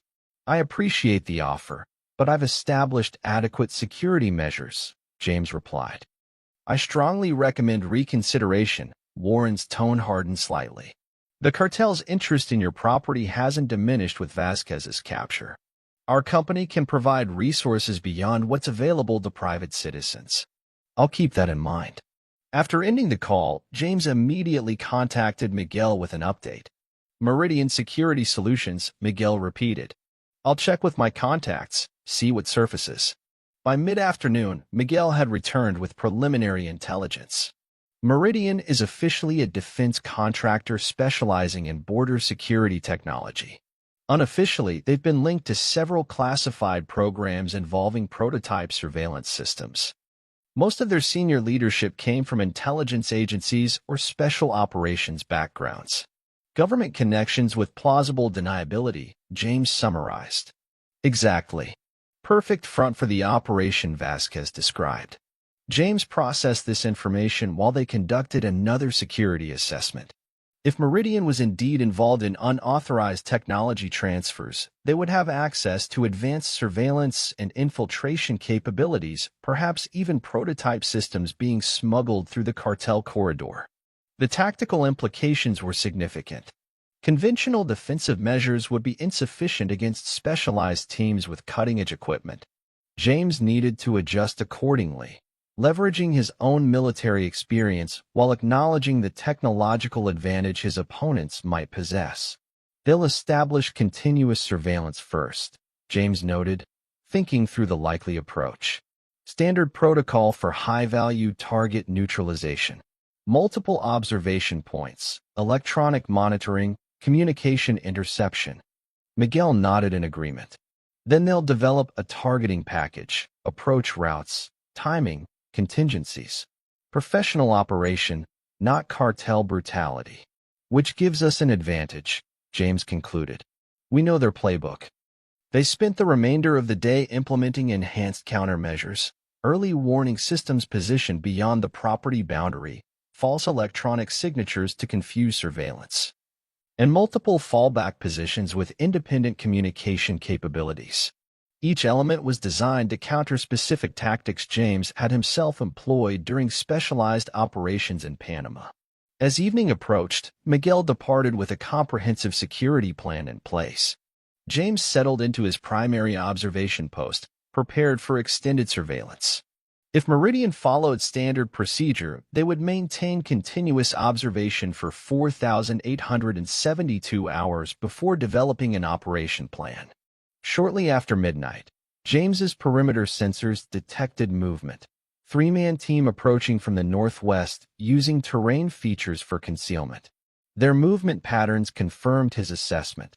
These weren't cartel soldiers, but trained professionals, likely former military or intelligence operatives now working for Meridian. Rather than immediately engaging, James tracked their approach through his countermeasures. The team established an observation position outside his property boundary, deploying what appeared to be advanced surveillance equipment aimed at the ranch house.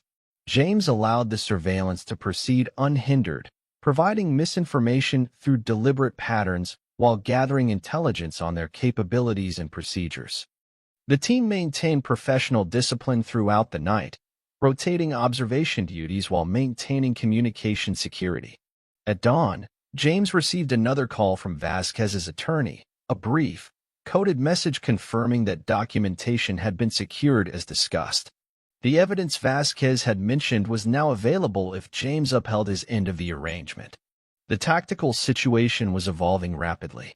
Meridian had established surveillance and would soon move to direct action. Vasquez had provided leverage but expected assistance in return. Law enforcement resources remained limited and potentially compromised if Vasquez's allegations were accurate.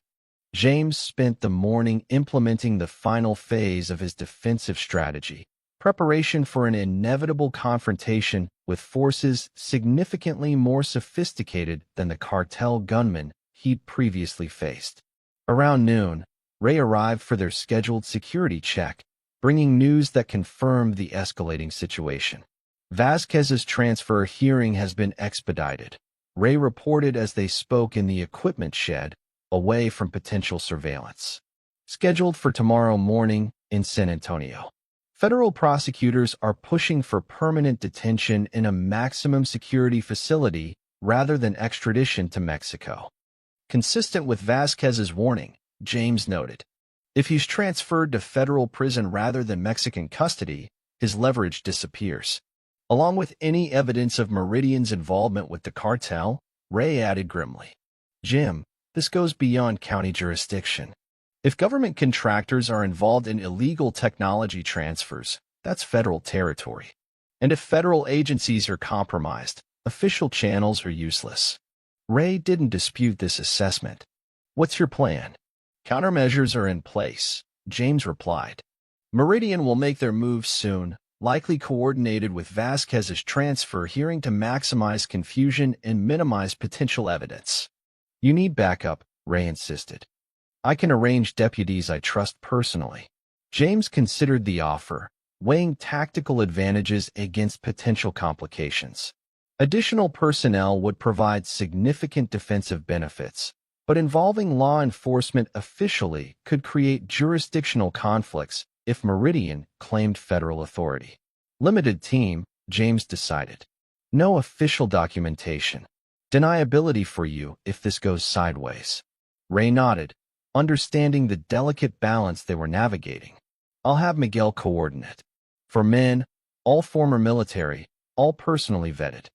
After Ray departed, James received confirmation that Meridian had expanded their surveillance operation, 2 additional teams positioned around his property, creating overlapping observation zones. The pattern was familiar from his own military operations, comprehensive intelligence gathering preceding direct action.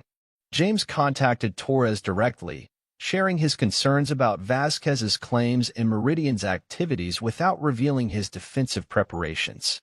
I'm looking into Meridian now, Torres confirmed. Their contract authorizations don't include operations in this sector, which raises questions about their presence. I've requested clarification from my superiors, but haven't received clear guidance. The hesitation in her response suggested institutional resistance, further supporting Vasquez's allegations about compromised official channels. Vasquez's transfer hearing is tomorrow, James noted. The timing seems significant. Agreed. I'll attend personally, see what surfaces. Torres paused. Mr. Reeves, if Vasquez's claims have merit, your situation is extremely high risk. These operations carry national security classifications that override normal legal protections. I understand the implications. As evening approached, James completed final preparations. Miguel arrived with Ray's selected team, 4 men with special operations backgrounds, each vetted personally and briefed on the unusual nature of the situation. They integrated seamlessly into the defensive plan, establishing observation posts and communication protocols without requiring detailed explanations of the overall strategy. By nightfall, the ranch had been transformed into a hardened defensive position with multiple redundancies and contingency plans. James briefed the team on expected tactics. Meridian would likely employ specialized infiltration techniques rather than the direct assault approach used by the cartel. They'll assume we're prepared for conventional threats, James explained. Their advantage lies in technological superiority and specialized training. Our advantage is that I've conducted similar operations and can anticipate their approach. The team deployed to their assigned positions as darkness provided cover for final adjustments to the defensive perimeter. James maintained central coordination from his command post in the storm cellar, monitoring surveillance feeds and communication channels simultaneously. The attack began at 2:38 a.m., almost exactly 24 hours before Vasquez's scheduled transfer hearing. Unlike the cartel's brute force approach, Meridian's operation commenced with sophisticated electronic countermeasures. Signal jamming devices targeting conventional communication frequencies while specialized teams approached from multiple directions simultaneously. James had anticipated this tactic, having established redundant communication systems operating on unaffected frequencies. His team maintained coordination despite the electronic warfare attempt, tracking the approaching operatives through pre-positioned sensors that functioned independently of central communications. 3 foreman teams converged on the ranch house, moving with the disciplined precision of special operations training. Each operator carried advanced equipment, night vision, tactical communications, and specialized breaching tools. Their approach utilized terrain features effectively, minimizing exposure while maintaining tactical formation. James allowed them to advance to the predetermined engagement zone before initiating his defensive response. Rather than immediately employing lethal force, he activated a series of non-lethal countermeasures designed to disrupt their operation, strobe lights triggering at specific intervals to compromise night vision equipment, localized sonic devices creating disorientation, and targeted electromagnetic pulses affecting electronic systems. The Meridian teams responded professionally but were clearly surprised by the sophisticated countermeasures, further evidence that they had expected to encounter conventional resistance rather than specialized defensive preparations. As the teams regrouped, James transmitted a clear message through their own communication frequency, which Miguel had identified during surveillance. Meridian teams, this is James Reeves. Your operation has been compromised. Evidence of your illegal activities has been secured and distributed to multiple locations. Withdrawal is your best option. The transmission created momentary confusion among the Meridian operators, their disciplined formation hesitating as they processed this unexpected development. The team leader, identifiable through his central position and communication pattern, eventually responded. Reeves, this is an authorized federal security operation. Interference constitutes obstruction of justice. Unauthorized technology transfers coordinated with cartel smuggling routes aren't federal operations, James countered. They're criminal conspiracies. Documentation has been secured by Vasquez and distributed through his attorney. Copies are now in trusted locations. Another pause as the team leader presumably consulted with higher authority. James used the delay to reinforce his defensive position, ensuring his team maintained tactical advantage despite Meridian's superior equipment. We're authorized to neutralize security threats to classified operations, the team leader finally responded. Final opportunity to cooperate. Not happening, James replied simply. The Meridian teams resumed their advance, now shifting to a more aggressive approach. James responded with graduated force, targeted shots at non-lethal areas, forcing the operators to seek cover while maintaining tactical pressure. The exchange continued for 17 minutes, a disciplined firefight between professionals who understood tactical patience and positional advantage. Two Meridian operators sustained non-lethal injuries while attempting to breach the reinforced barn, while another team was effectively pinned down near the cattle pond by precisely placed suppressive fire. James maintained tactical coordination through secure communications, directing his team to contain rather than eliminate the Meridian operators. The objective wasn't destruction but demonstration, proving that his defensive capabilities exceeded their offensive preparation. The team leader recognized the tactical stalemate, eventually signaling his operators to establish defensive positions rather than continuing their advance. A strategic reassessment was clearly underway as they maintained their positions while presumably consulting with command elements. At 3:47 a.m., James received an unexpected call from a block number. "Mr. Reeves," came Warren's voice, tension evident despite his professional tone. "This situation has escalated unnecessarily. I propose an immediate cessation of hostilities and direct negotiation." "Your team's initiated this engagement on private property," James replied calmly. "Withdrawal is non-negotiable. You're interfering with national security operations." "I'm defending my property against unauthorized incursion by private military contractors engaged in illegal activity," James corrected. "Documentation of your arrangement with the Gulf Cartel has been secured and distributed. Any harm to me or my associates will trigger immediate release to multiple federal agencies and media outlets." Silence stretched for several seconds before Warren responded. "What are your terms?" "Immediate withdrawal of all Meridian personnel from my property and surrounding areas. Cessation of all surveillance and operational activities targeting me or my associates. Permanent exclusion of my property from any future operations. And in exchange, documentation remains secured rather than distributed. Your arrangement with the cartel remains unexposed as long as my conditions are met." Another lengthy pause. "I need to consult with my principals." "You have 15 minutes, James replied before ending the call. During the waiting period, James maintained tactical vigilance while monitoring the Meridian teams.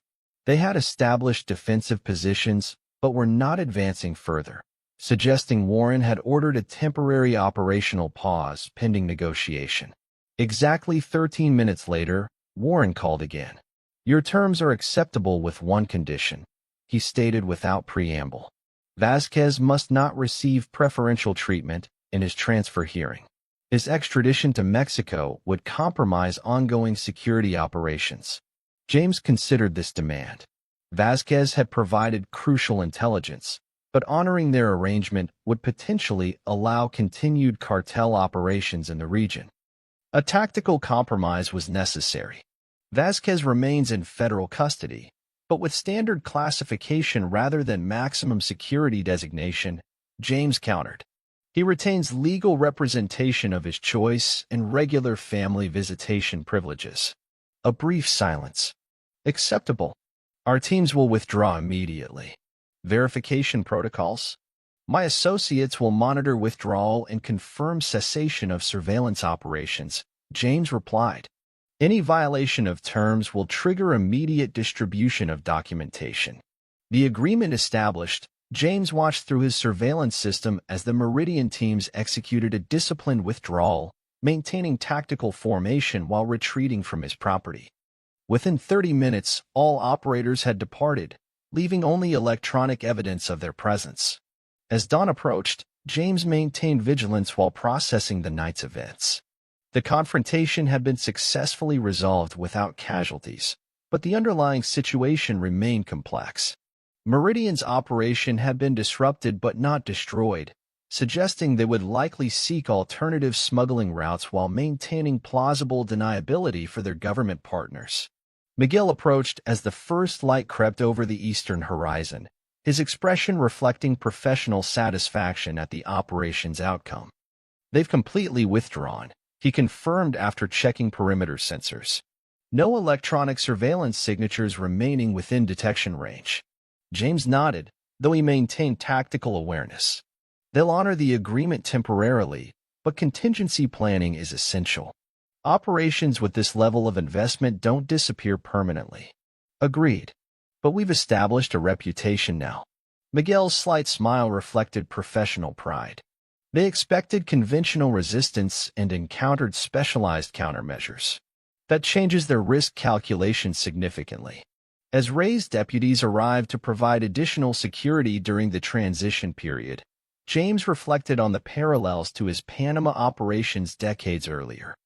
Then, as now, he had encountered shadowy initiatives operating beyond official oversight, elements within legitimate institutions pursuing objectives through illegitimate means.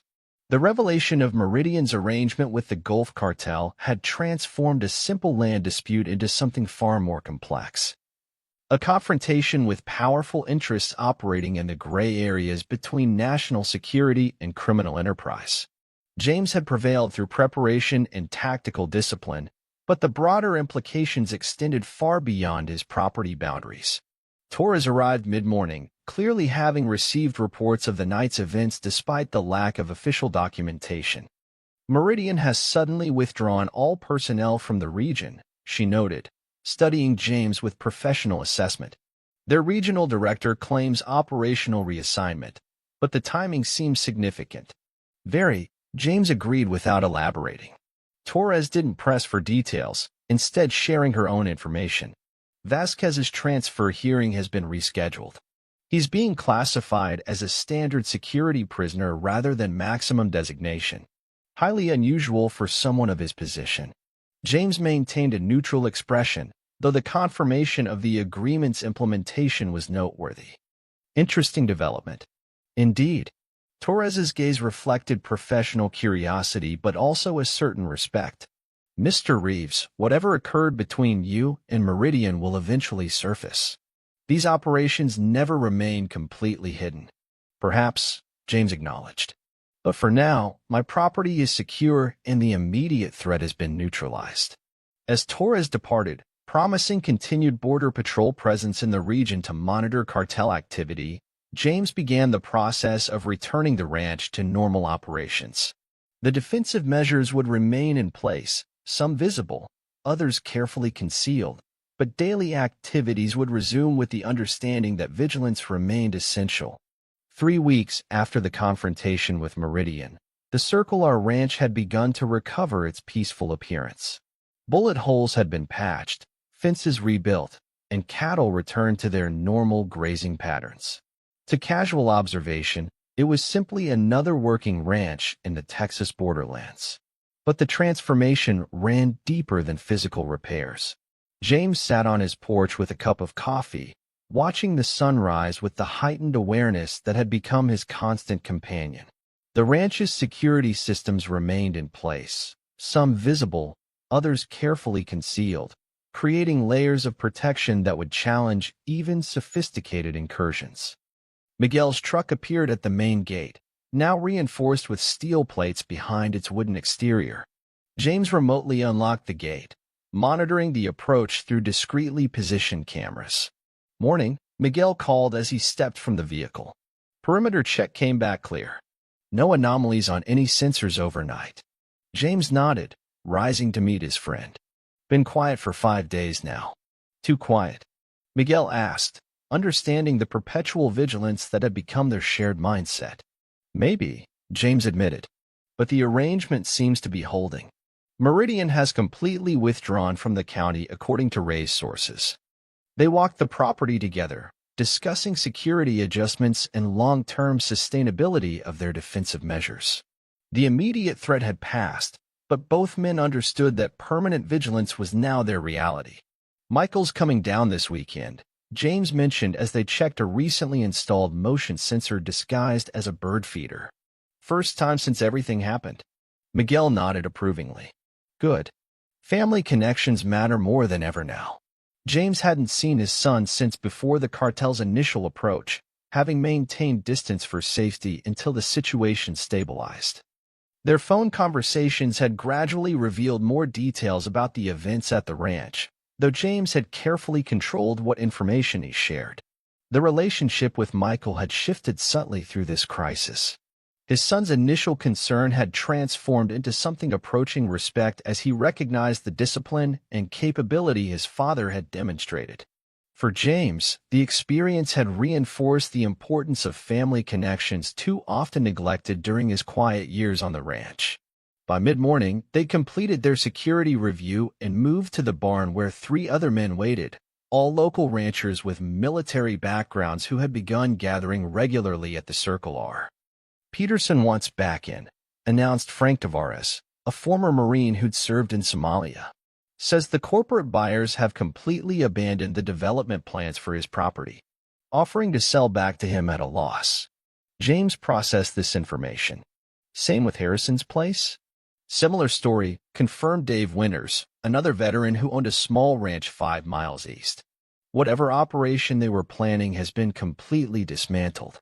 The shell companies are dissolving their local holdings." The emergence of this informal network of veteran ranchers had been one of the most significant transformations following the confrontation. What had begun as tactical necessity during the crisis had evolved into a structured community defense initiative.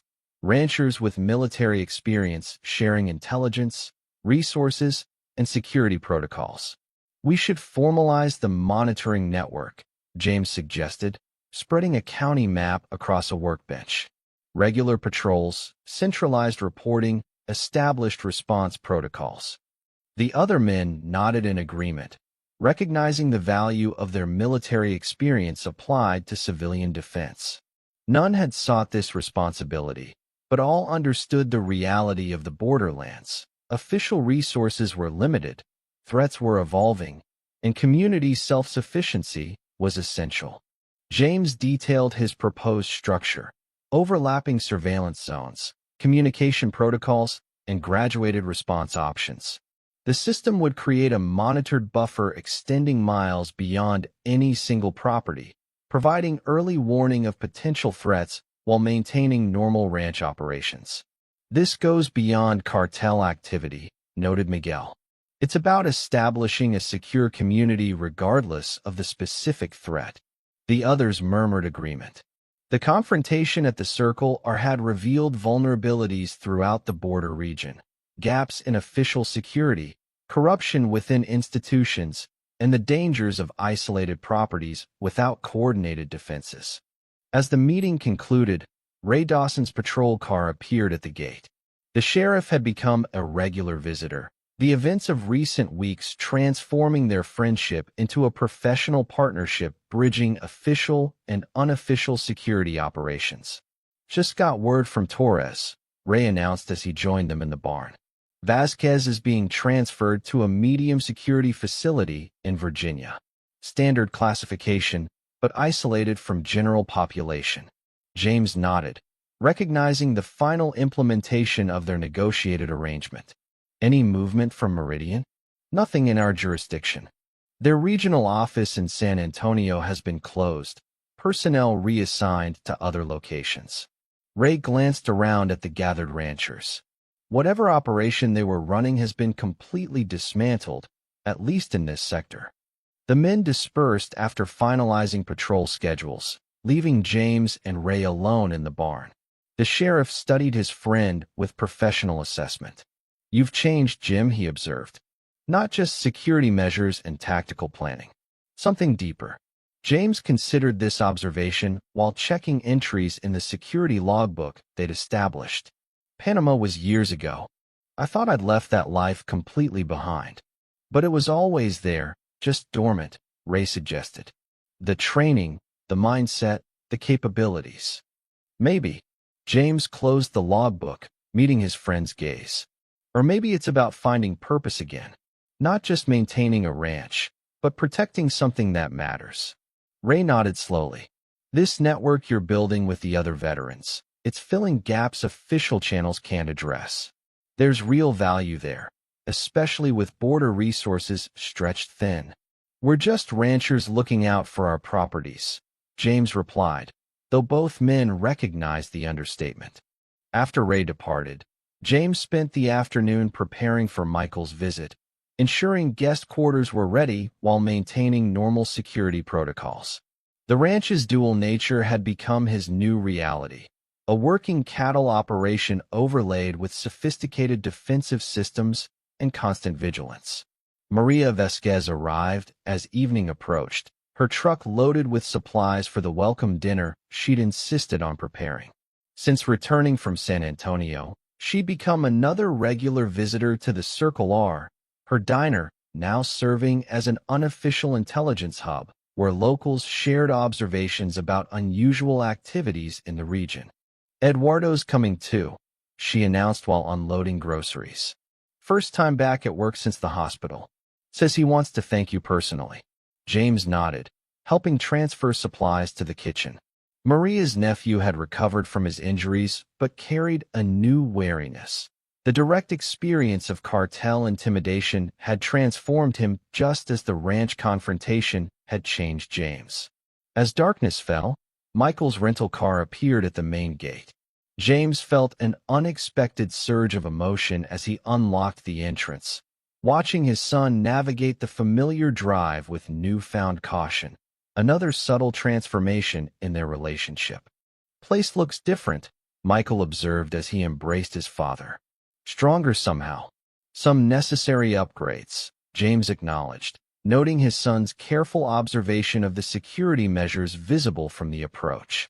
Inside, Maria had transformed the kitchen into a center of warmth and normality. The aroma of traditional border cuisine filling the house as Eduardo helped prepare the meal. The gathering felt simultaneously ordinary and extraordinary, a family dinner layered with the unspoken awareness of recent events. As they ate, conversation flowed naturally between everyday topics and careful references to the changes in the community. Michael listened intently as Maria described the transformation of local attitudes. "People talk differently now," she explained while serving coffee after the meal. "Less helpless about the border situation. Your father showed that standing firm is possible, even against powerful interests. The entire county has noticed," Eduardo added, his previously carefree demeanor replaced by something more serious. "The cartel's local informants have gone quiet. Their recruiters have disappeared from the high school. It's like a shadow lifting." James maintained his usual reserve, uncomfortable with personal recognition but acknowledging the community impact of recent events. His stand had been personal, protecting his property and principles, but the ripple effects had transformed the local power dynamics in unexpected ways. After dinner, James and Michael walked the property in the gathering twilight, the conversation gradually shifting to more direct discussion of recent events. "You could have sold the ranch," Michael observed as they paused near the repaired barn. "Taken their money and avoided the danger. Some ground is worth defending," James replied simply. Michael studied his father in the fading light. "I never really understood before. Your military service, the discipline, the vigilance. It seemed excessive in civilian life." "It was," James acknowledged. "Until it wasn't. The skills never left you," Michael noted. "They were just waiting for the right moment." James considered this observation as they continued their walk, completing the full perimeter check that had become his evening ritual. The military training and experience had indeed remained dormant but accessible when circumstances demanded. The transformation hadn't been creating something new, but reconnecting with capabilities long established. As they returned to the house, Miguel arrived for the evening security briefing that had become standard procedure. Michael observed the interaction with newfound interest, seeing his father not merely as a quiet rancher but as a tactical coordinator managing a sophisticated security operation. "The Veterans Network is expanding," Miguel reported as they reviewed the daily intelligence summary. 3 more ranches joined the monitoring system today. We're covering nearly 40 miles of border approach routes now." James nodded approvingly. "Integration with Ray's patrols? Smooth so far." His deputies appreciate the additional observation points. "Torres is unofficially incorporating our intelligence into border patrol deployments as well." The conversation continued with detailed security discussions that would have seemed extraordinary weeks earlier but now represented the new normal for the Circle R Ranch. Michael listened attentively, occasionally asking perceptive questions that suggested his corporate analytical skills translated effectively to security operations. After Miguel departed, father and son settled on the porch with coffee, watching the night deepen over the property. Security lights illuminated key approaches while leaving observation posts in strategic darkness. "Will they come back?" Michael asked finally. "The Cartel, Meridian, whoever was behind it all." James considered the question carefully. "Not in the same way. The specific operation has been dismantled, and our countermeasures are known quantities now. They'll seek easier routes, softer targets. But something else will eventually emerge." "Probably," James acknowledged. "The border dynamics don't change, just the specific players and methods." "And you'll be ready," Michael observed, not a question but a statement of understanding.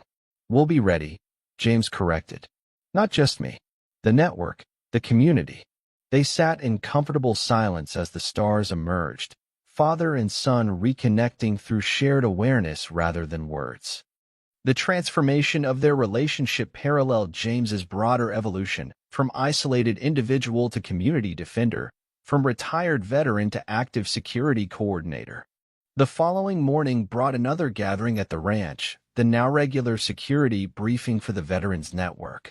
James observed the assembled men with quiet satisfaction, recognizing the transformation that had occurred in each of them.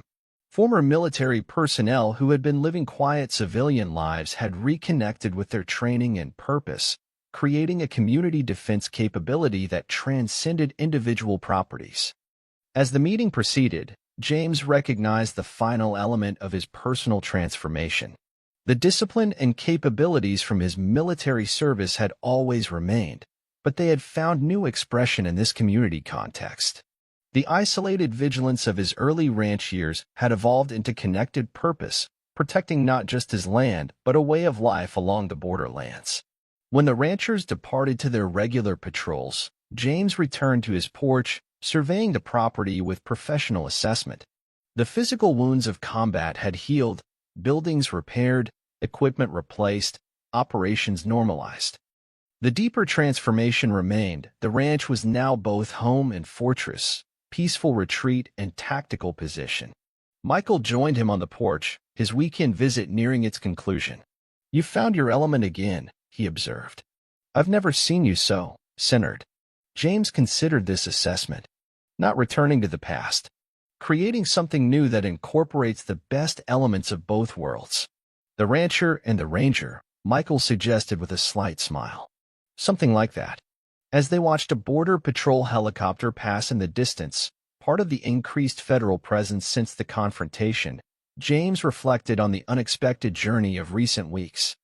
What had begun as a simple land dispute had evolved into a complex security operation, revealing layers of corruption and conspiracy while ultimately strengthening both his property and the surrounding community. The transformation was complete but ongoing, a continuous adaptation to evolving threats and opportunities. James Reeves, once a ranger in the jungles of Panama, now a rancher in the borderlands of Texas, had found a synthesis of his experiences that provided both purpose and peace. The skills that had seemed unnecessary in civilian life had proven essential when circumstances changed. The discipline that had appeared excessive had become the foundation for community security. The vigilance that had seemed paranoid had saved lives and property when threats materialized. As Michael prepared to return to Houston, father and son embraced with new understanding. The distance between their worlds had diminished through shared experience of crisis and resolution.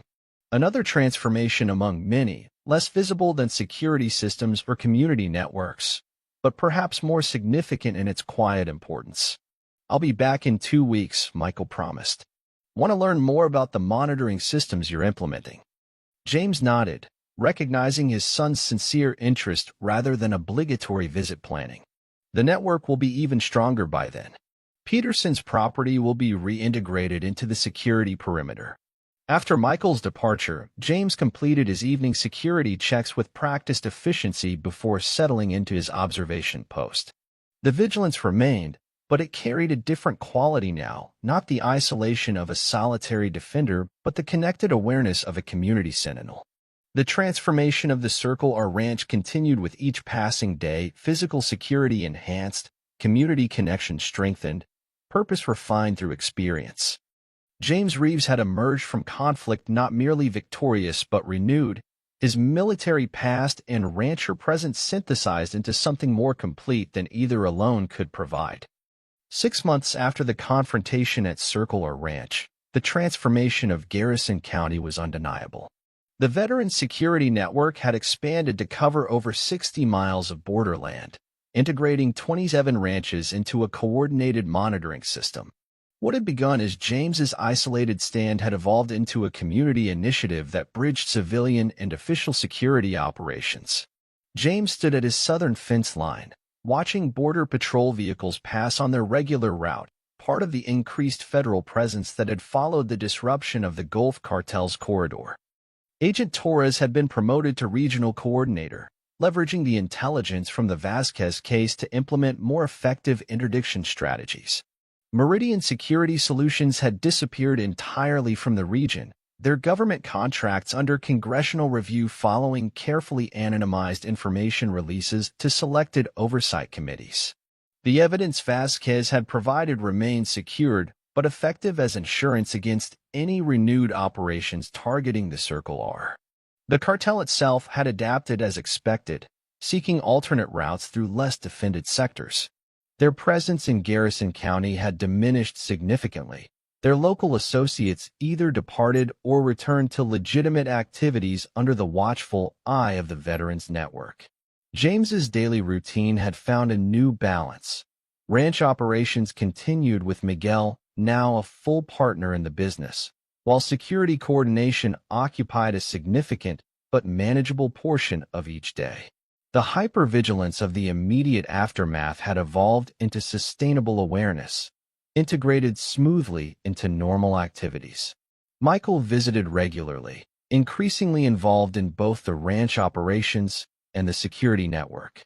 His corporate experience had proven valuable in developing documentation and communication systems that enhanced the network's effectiveness while maintaining operational security. As James completed his fence inspection, Ray's patrol car approached on the access road.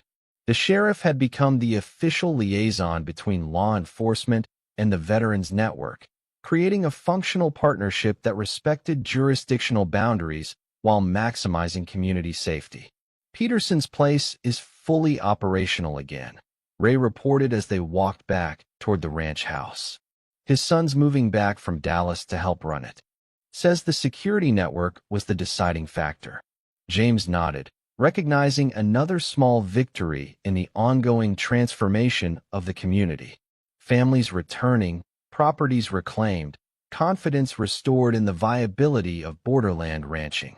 Maria's Diner had become the unofficial headquarters of this revitalization, hosting regular gatherings where security updates blended seamlessly with community news and normal social interaction. Her nephew Eduardo now coordinated an early warning system through local businesses, transforming the town itself into an extension of the Veterans Network.